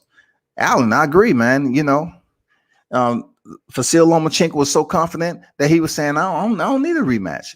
There's no need. I got it. No ifs, ands, or buts about it. I got it. And it didn't work out for him. You can't take off half of the motherfucking day, you know what I'm saying, and get expected to get paid full time. You can't. Tio has the belts. Why doesn't he want to clean up the last fight with Haney? You have to ask them. It can be a lot of things in consideration. I've said before, if he's planning on staying at 135, definitely I want to see him fight Haney. Definitely. It'll be a good fight. But also, I look at this too, like I always say, regardless of who's listening. Haney's resume does not compare to Teofimo Lopez. In this particular case, it is not the same situation that we had with Errol Spence and Terrence Crawford. It's not. It is not the same. Because Terrence Crawford fought for his belt. He fought Jeff Horn for his belt. Period. Jeff Horn was already champion. I will have a better language about this whole entire situation if Devin Haney fought somebody for the belt. I'm talking about not just getting the interim, but for the WBC world title. I would have a different opinion. Moving on. I won money on T.O. on that night. A 3-pick. Wrong one, my guy. I'm not sure what that is. I would take $4 million. See, you have to understand if it's truly $4 million. You know what I'm saying? You have to understand that people are saying that the IBF sent the letter here. They said it was okay for him to face, the fight for, fight Devin Haney, which will not be a unification. He's already unified. Okay, let's get that clear. Okay, it's just like the WBA regular title. You can have the WBA regular title, but you can't unify with it. Let's be clear. You cannot unify with it. Okay, that's why Jose Ramirez and Josh Taylor, they have all the super titles. Mario Barrios cannot fight Ramirez or Taylor if it was any other circumstance to try to unify, as he is the WBA regular title holder.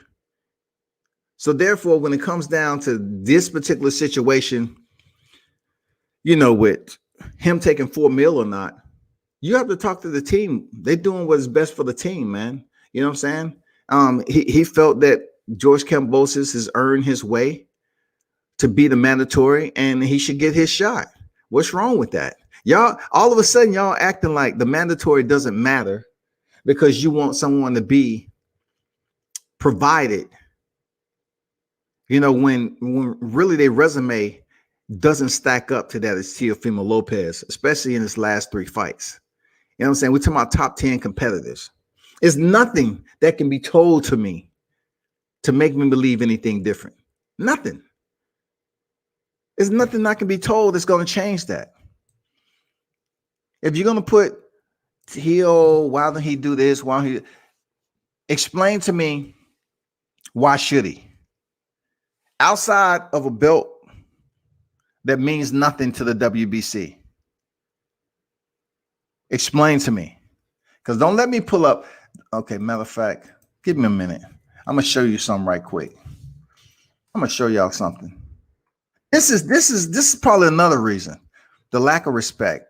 Check this out, though. Let me show you something. Let me see if they change this shit. La da da da da da. Okay. Check this out.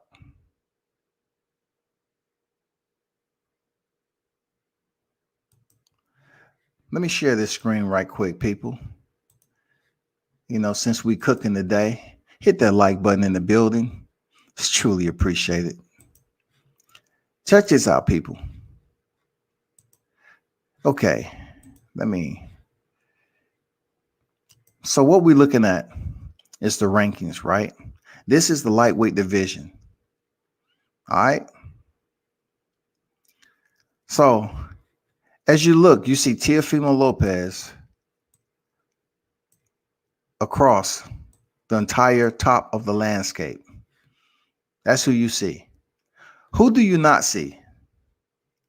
Just this is the disrespect that I'm telling you that people are looking at. Look at this right here. Look at all that. Tell me who you don't see. Just let's go through it. You know, Abdullayev, he was 11-0. That's who Devin Haney fought for the interim, right? Luke Campbell just lost to Ryan Garcia. Nakatani lost to Teofimo Lopez in the IBF eliminator. Teofimo dispersed to Richard Comey. You know what I'm saying? Even Mendy, he'll be a big, he'll be a good fight for somebody that's on that scale trying to make their way up to the top. Francisco Vargas, the same. Jorge Linares, you know his situation. Come on, man. Even not this fight with Vasil Lomachenko, the man gets stops again. All his losses are stoppages, man. And of course, Javier Fortuna, he keeps ducking his head in and out on whether he want to fight Haney or not. Who cares, man? Make the fight. And then Vasil Lomachenko coming off surgery.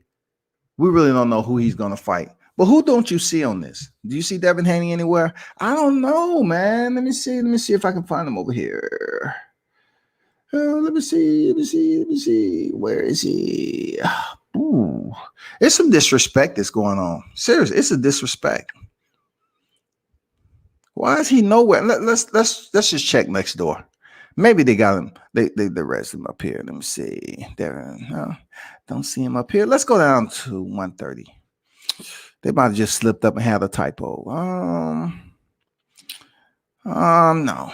So therefore, people, explain to me what we just seen. I'm just curious. Explain to me what we just seen. Be honest with yourselves. Money Man, I appreciate that. Say smash the like. Appreciate that, my brother. Alan say already liked and subscribed. Make support and blessings from Liverpool. Shout out to the UK. I appreciate you. My man Joseph Jackson, 16-0, 12 knockouts. I know how it goes. Tee up their line a little bit. It's a lot of line in boxing. It's a lot of line in combat sports. For real. Somebody say, I'm going to face you next, and they don't. What you going to do? Take points off their freaking integrity meter? You're going to take some points away? Like they're getting a fitness report that they have to be graded on, and then they have to be approved for their next fight or their next purse. No, that's not the case. A fighter can lie all they want. It doesn't make them a bad person.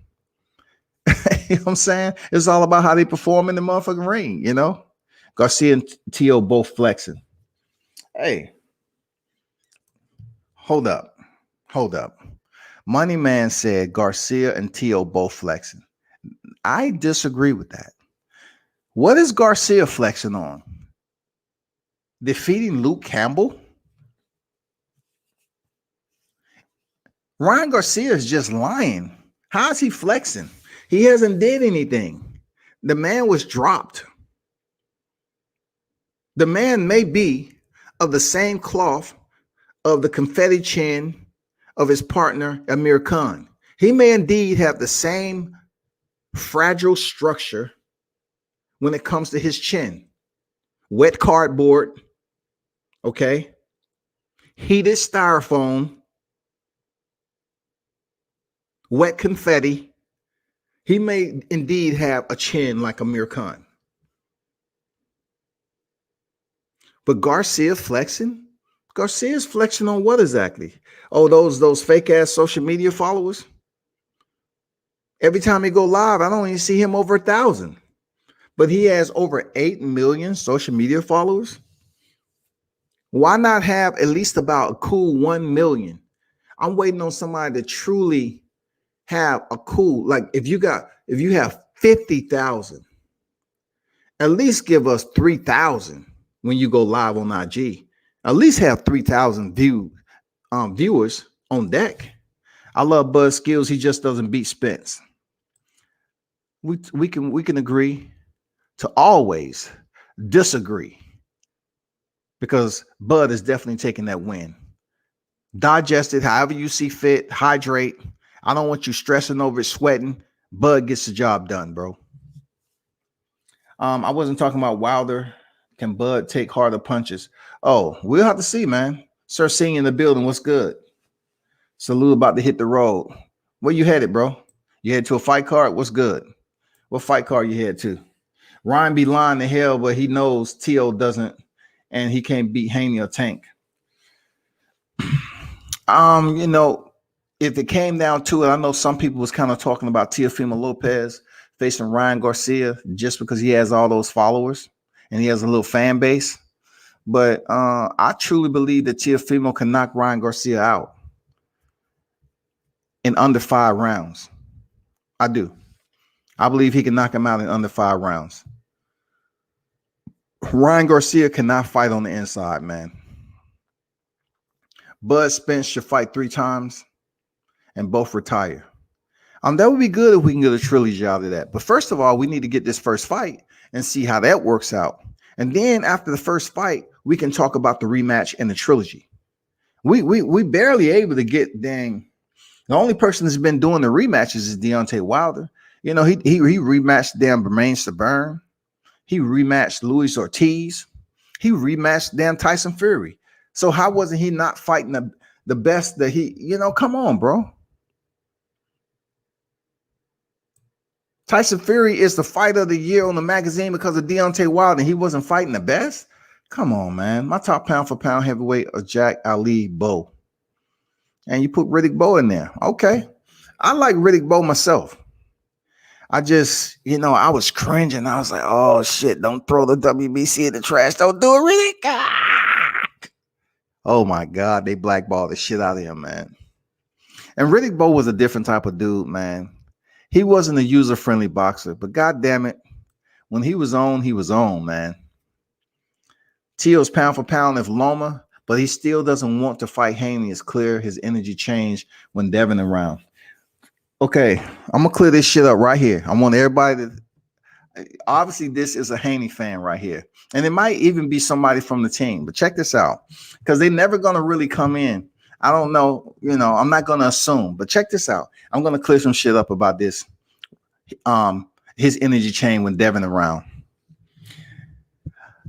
I've mentioned this several times before when we was in the MGM Grand, and I put that video up about Teofimo Lopez and Devin Haney. Let me see if I still have it saved up here.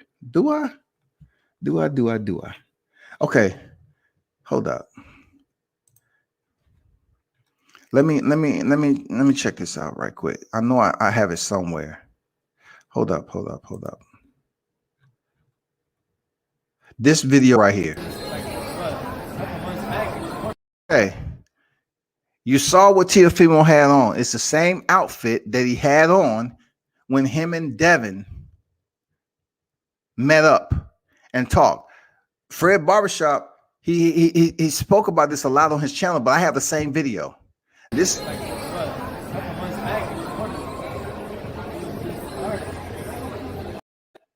that night,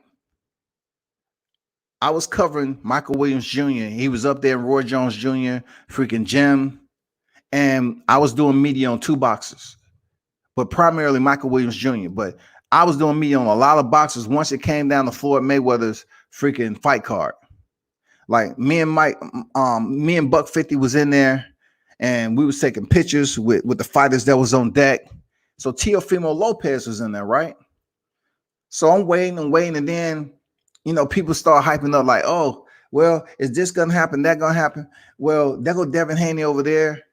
And Teo wasn't on no bullshit to run away. Like when they say Devin was over there, Teo walked up towards Devin because people was like, I don't know if it was Fred Barbershop or somebody was talking. So I was right beside Fred Barbershop. But knowing he does his media, I didn't get in his shot. But I have the exact same video of Teofimo Lopez and Devin Haney. His energy didn't change. He had the same energy. He was just playing it. He was just playing it cool. I'm being serious. I'm putting that shit to bed. I'm dead in that shit. He wasn't scared. He didn't freaking y'all up here talking about him extending his hand first. Who gives a fuck? Were you there? I saw everything before he stepped over there and they met. I saw everything before that. I saw everything before that. He was just being a courteous dude. He was being professional. That's all. And you can see when Devin Haney is talking about, well, you know, he ain't making this. I'm my own person. He gets a purse. You saw Teofimo really wasn't disclosing his personal shit out there like that. He was like, okay, all right, okay. He wasn't saying shit. But look at it now. That quiet Teofimo Lopez went up there and dispersed of the trio, Nakatani, Comey, and Lomachenko. And now people are mad because he's talking shit. Man, stop it. His energy don't change around Devin. Come on, y'all. Stop it. Stop that shit, man. I dared all that. I dared all that. I was there. I was right behind Barbershop Conversation. I have the same video. I was right there when they met up. It wasn't no different type of energy. None of that shit. They was talking, they shit, and T.O. was just being cool about it. Devin was being cool about his shit. He was letting it be known, hey, I got my own promotion, this, that, and the other. They was two young cats, man, just chatting it up. It wasn't no energy change. You're talking to somebody who was right there on deck. Any new prospects in the United States that we should keep an eye out for? You know, I don't like calling cats prospects that's on the rise. You know what I'm saying? You know, we got Carlos Jackson down here, man. Shout out to Carlos Jackson, King Dynamite. He has a fight coming up. You know, I don't want to call Charles Conwell a prospect. I don't want to do that. That's disrespectful to him. But Charles Conwell, that's in 154 pounds, you need to keep an eye out on that cat, man. At one point in time, you know, several months ago, people was calling Jerome Ennis a motherfucking prospect. I cannot do that. You cannot call Jerome Ennis a prospect right now. Now, of course, we waiting on him to fight Sergey Lipinets. You know what I'm saying? His next fight, we really didn't gauge any type of data, but we just know the fight ended early from a headbutt. So he's going in there against a tough-ass Sergey.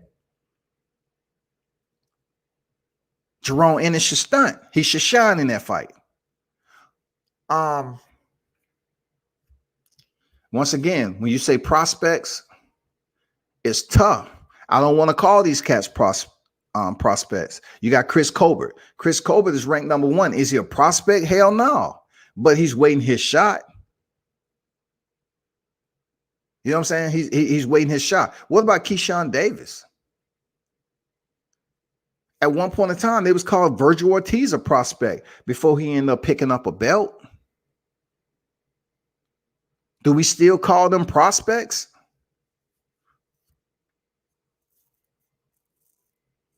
What about Elvis Rodriguez? What about Edgar Berlanga? Are they considered prospects? What about Vito Melnicki, aka White Magic? I mean, that prospect name, I don't know, man. You have Dion Nichols. I can't call him a prospect. Dion Nichols, man, he fought Earl Newman in a tough-ass fight, man. You know, you can't call him a prospect, dog. Just because a lot of people may not know who he is. You can't call him a prospect. It's disrespectful. At one point in time, they was calling Daniel Dubois a prospect. But check this out. Now you have Jared Anderson coming up in the heavyweight division. And at one point in time, he was being called a prospect. But when they keep on winning and winning and winning, you can't say, okay, they're a prospect. You get my point. George earned his way. Yeah, George earned his way. He did. Sir Ken in the building, salute to you. World Combat Sports, salute. Salute to the wrenches and chats. Salute to the chats. Smash the like button. Much appreciated there, Sir Ken in the building. I need to be on T.O.'s team. Y'all could give better excuses to him to use. I need to be on T.O.'s team. Y'all can give better excuses to him to use.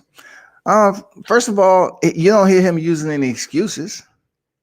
You know what I'm saying? It's just simply that what he's been able to accomplish is written in stone. It's not written in pencil in the rain. You know what I'm saying? That shit is written in stone. Because when it rains, the shit is still there. Some of y'all cats be writing in pencil outdoors and they say, damn, I like that right there. That's going to be around. Then it rain and have inclement weather. You go back out there. Oh, shit, who don't erase my shit? No, that shit's going to stay around forever. The fact that he defeated Nakatani, Komi, and Lomachenko, that he's the damn undisputed lightweight champion. The fact that Mauricio Suleiman has devalued the shit out of his WBC title. Blame Mauricio. Blame Mauricio Suleiman. Stop blaming Teofimo Lopez. Mauricio is disrespectful to Haney. Mauricio, that's who.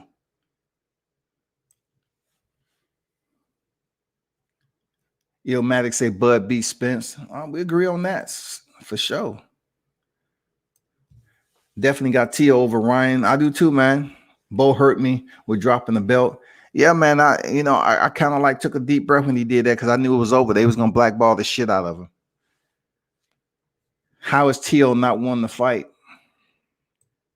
Man, I'm not going back and forth about this, but how is Tio not won the fight Haney when he approached Eddie Hearn on camera trying to get the fight?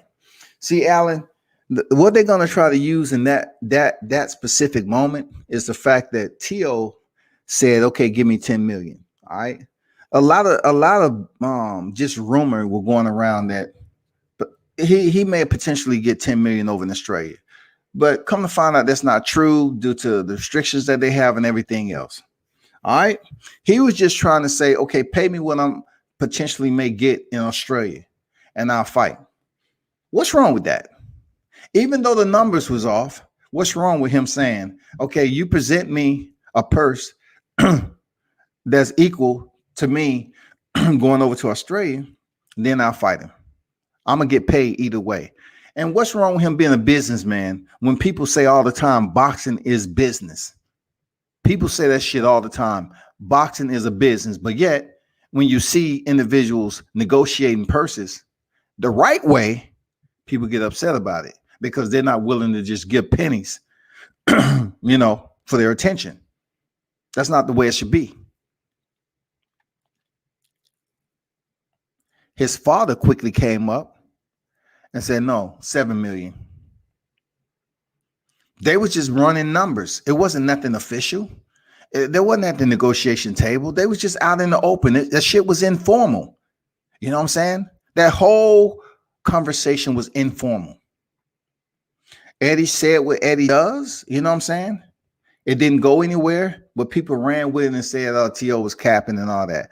Man, it doesn't mean anything. The fact was that he was over there on site. And people talk more about Teofimo Lopez than anything. Serious. They was talking more about Teofimo Lopez than the actual performance. I'm being honest, man. Hold up for a second.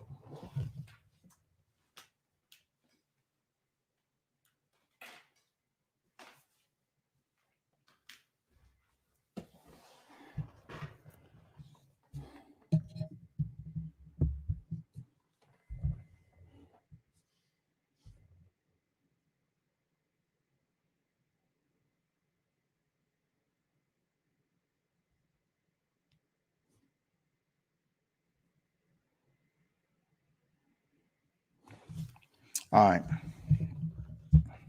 So, I mean, that's the only thing it was. People have to understand that certain fighters that are building a brand and a business, and that's how they moving. It's certain decisions that you're just not going to make impulsively. Even if you have everything, what's wrong with another man saying, you know what, you have to earn your way to fight me?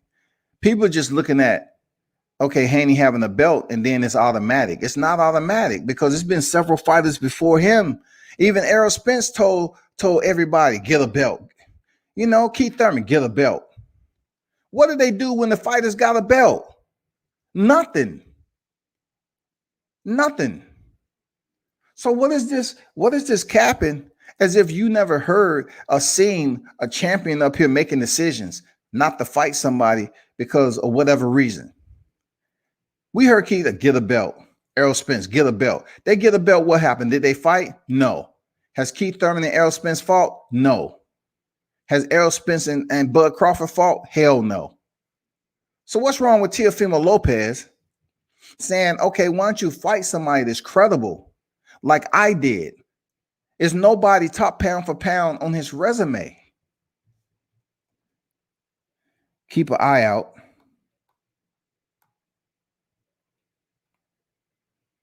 Keep an eye out for Joseph Jackson.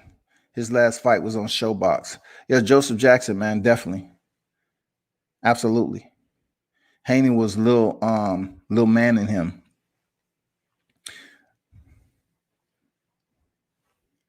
Allen Skill and asked for 10 mil. Yeah, he wanted not a prospect, more of a novice. Who's not a prospect, more of a novice? Because a novice is below a prospect. I'm not using that what Teal said and then said, Haney, don't price yourself out.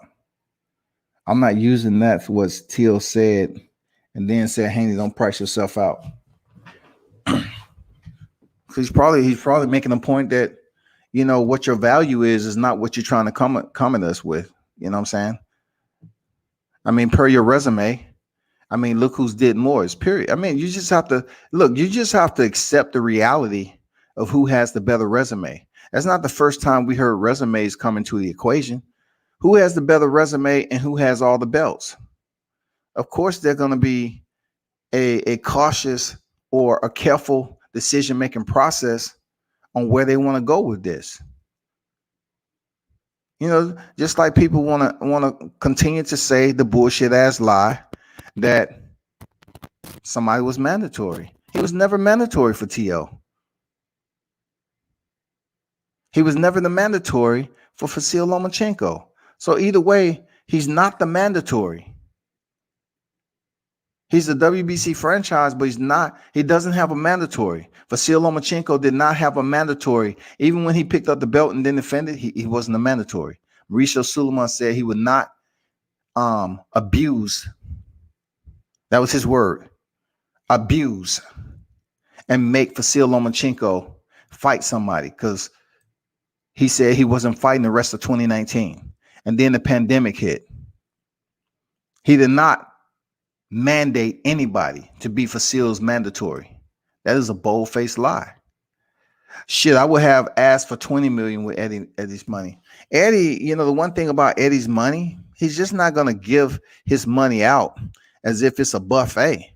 And he's letting only certain members in and say, you know what?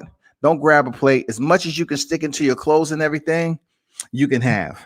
So everybody come on in and, you know, dig in. That's not the way it works with Eddie money. He's not going to go up here and just freaking have you just stuffing your clothes full of his money like he's giving it away. Eddie is a businessman. He's a savvy businessman. You know what I'm saying? He's one of the best in the game. Even though I don't like him much, he tells a lot of lies. He's one of the biggest lies when it comes down to it. I say this all the time about Eddie. Eddie would be like, you know, we're going to give him 7. What is he making now? He's making 3.5 million. Yeah. So therefore, we're going to give him his biggest paycheck in his career. We're going to get him 3.562.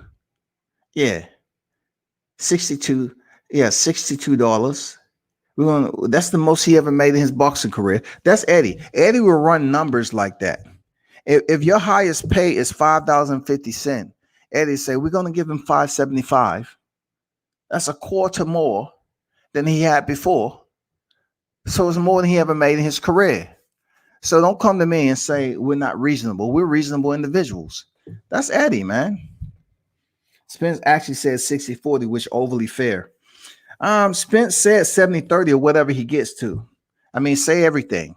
Let's say everything. So do you want to see T.O.?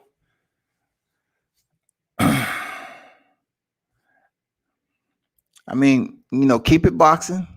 Look, keep it boxing and not trolling, because I'm not going to make this a full blown situation where we keep talking about the same fighter. Really, I was talking about Errol Spence and Terrence Crawford. That is mainly what I'm concerned about when Roy Jones made the comment that Bud's the bigger dog. I'm not here to talk about something that's not going to happen anytime soon.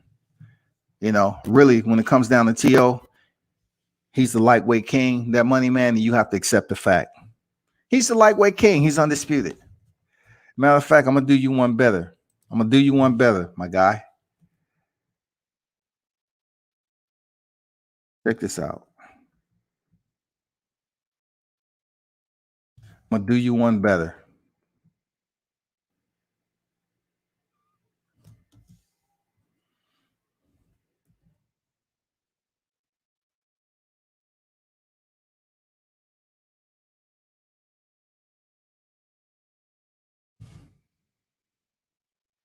There you go. That money man. Just copy and paste that and put it as a screensaver so you can remember that when the fight happens. And don't run away. You know what I'm saying? Don't run away. I did that just for you on this Friday. I gave you something you can take home. It has value to it when it comes to the lightweight division. And you know what?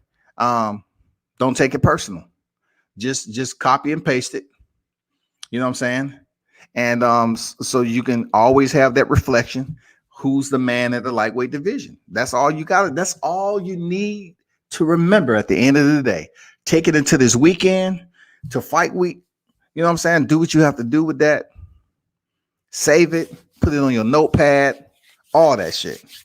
So you can remember next time you join the live and you're talking about the same thing. Don't retread the same comments. Understand there's one king at the lightweight division.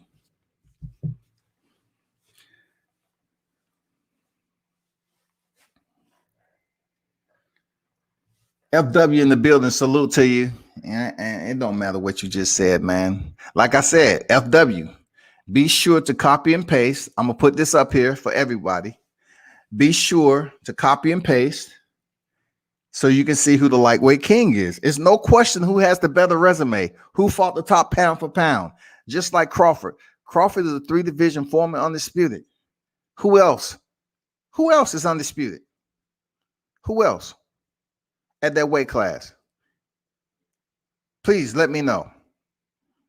Who else? Just drop some names. Just drop some names, because y'all seem a little bit irritated because you have a fighter that actually did what was good for the sport of boxing. He fought the best. 18-0, Masayoshi Nakatani, 18-0. Nobody told them individuals to stay.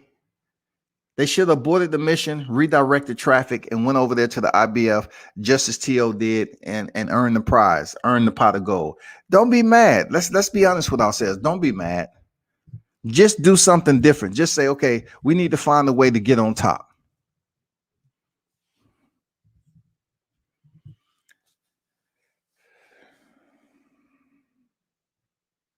What question? There wasn't no question, man. There wasn't no question. I put the answer right up here. Undisputed Teofimo Law. That's all you need. Period. It's no bias on nothing. It's no bias. Look at what I put up here. That is your answer. Point blank, period. Better yet, you need to be shown something one more time. Let me show you something one more time so you can get it right. What does that say right here? What does this say? What does that say? What does that say? From left to right, from right to left, from left to right to left to right to left. What does that say? So if you plan on getting that change sometime soon, what does that say? What does this say? 135 right here. WBC, WBA, IBF, WBO. What does that say? That's all I want you to say. Just remember that picture in your head, and that's all you need to know. Strapped up Sammy in the building. What's good with you?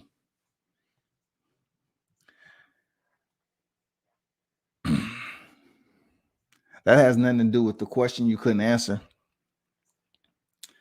Like I said before, this is not about, them two individuals. It's not. But if you want to continue to bring up the lightweight king, then you have to digest it the way it should be, just like a salt tablet with no chaser. That money, man. You know what I'm saying? Accept the fact, the redirect, come up with a different game plan, come up with more money, come up with 6 million. 6 million. That might entice them not to take the Kambosos fight. But the next fight date is April, right? They trying to make it April, right? So shit. They don't have an opponent. Team Williams, they wanted to get up in there, but he's not worthy. So therefore, you want Javier Fortuna, Jorge Linares, you're gonna gain absolutely nothing for that fight. So come up like 6 million, 7 million. Give Michael Williams Jr. About 150. You know what I'm saying? About 150 to make it even, 150. We good. You know what I'm saying? 15-0, solid. Give him the shot. But besides all that other stuff y'all talking about Teofimo Lopez, it seems like a lot of jealousy. You know what I'm saying? But anyway, Bud is the best welterweight, and y'all need to understand that. Terrence Bud Crawford. Period. Roy Jones Jr. said it. And for those of you all that didn't see my video, let's just check it out again. Earl can't stop Earl big for the weight class. But they don't mean Bud got just much of more dog than Earl got. No, I believe you. I feel you. Yeah, you see that? Talk to him, Roy. Talk to I'm him. gonna keep it real with you. Yeah, and I'm thinking, the only thing what it's looking like to me, Roy, I think Earl needed, I don't know how many times he can make 147. That's what I said. That's what makes it a fight. That's why I said I'm making this fight because he's so big and he can't punt. And we gotta see how Crawford takes his punt. All right, no bigger dog in the game than Bud. No bigger dog in the game than Bud Crawford. No bigger dog in the game, man. Know that. That's from the legend himself. No bigger dog in the game. And once again, shout out. Team Williams in the building. I want to see T.O. versus George because T.O. can't beat who? I don't want him to lose his belts he worked hard for. He's more than ready. I just put that up there for y'all to see. But listen, the fact still remains, not to be the dead horse. The fact still remains. What you see on the screen, we sent the call out. It was refuted. It was the Duck Masters Coalition. I had to sign him up for the Duck Masters Coalition, fill out all the paperwork. Then, we talking about $150. So, he has another fight coming up for a 16th victory. Shout out to Team Williams Jr. 150 Boy Wonder. Definitely ready. Long range sniper. Don't let me start going in the thumbnails that money. Don't let me do it. Anyway, shout out to the other lightweight that's doing it big. That has all the belts right now. That has people all elated, excited, celebrating. And that's the ones that recognize Teofimo Lopez as undisputed champion. That's what it is. And just for you, money man, Mauricio Suleiman say, we are moving away from tradition towards evolution. If you are unwilling to move away from tradition to innovation, I don't know what to tell you. Mauricio Suleiman said they are moving away from tradition to evolution. He put the IO in, evolution. So stop crying about what Mauricio has done and make it seem like that the fighters are the primary game changers in this whole thing. It's Mauricio Suleiman. So you need to come up with something, about Mauricio Suleiman. You know what I'm saying? Roy's my all-time favorite, but I can't say Bud is the best until I see him and Spence go at it. Well, hey, I could just tell you like this, man. I respect the legend's point of view and Roy Jones, and I totally agree. Bud is the biggest dog in the game at welterweight. And also, he's the higher on the top pound for pound list. You know what it is. You can deny it all day long, but when you have that quiet time to your self-reflection, you're saying to yourself, you know what? Roy was right. Roy was right. He is. Roy was right. He was right. Bud is, he has more, he's the dog. He's the bigger dog between him and Spence. He's right. You know what I'm saying? You just have to accept it. But for everyone who tuned in, man, y'all be sure to drop by for the fight party. Adrian Broner is back on deck against Giovanni Santiago, man. We're really looking forward to him. His opponent is undefeated, 14-0 from what my understanding is. Adrian Broner, 4-division champion. The can man. Anybody can get it. Yes, we're looking forward to see him return back to the ring. And from my understanding, the weight is going to be at welterweight, even though Adrian has said plenty of times, he lied to me to my face. I asked him in San Antonio, I said, Adrian, you coming back at what weight? 35. He just gave me a bullshit ass answer. And then he said he was coming back at 140. And now, from my understanding, he's going to be at 147. He said he had 35 pounds to get off of. 35. God damn. Do the math, y'all. Just like I told you before, do the math. What does that say he was walking around at? He was in the 180s. Broner was in the 180s, man. Easy. He was in the 180s. He said he had 35 to lose, man. A Trey nickel. So we'll see how he looks in here, man. We'll see what he balanced the scales with. I don't know, man. It's just something about his opponent that give me that Alfredo Santiago and Zaru Atalaya vibe. You know what I'm saying? I mean, he's 14-0, man. He kind of gives me that Abdulayev and Santiago vibe. Like, yeah, he has an O on his record, but is he really coming to win? I don't know, bro. I don't know. But, man, y'all know what it is. Turn up and tune in to World Combat Sports. Appreciate everyone for pulling up and supporting the channel. Subscribe, pass the word. I'm out.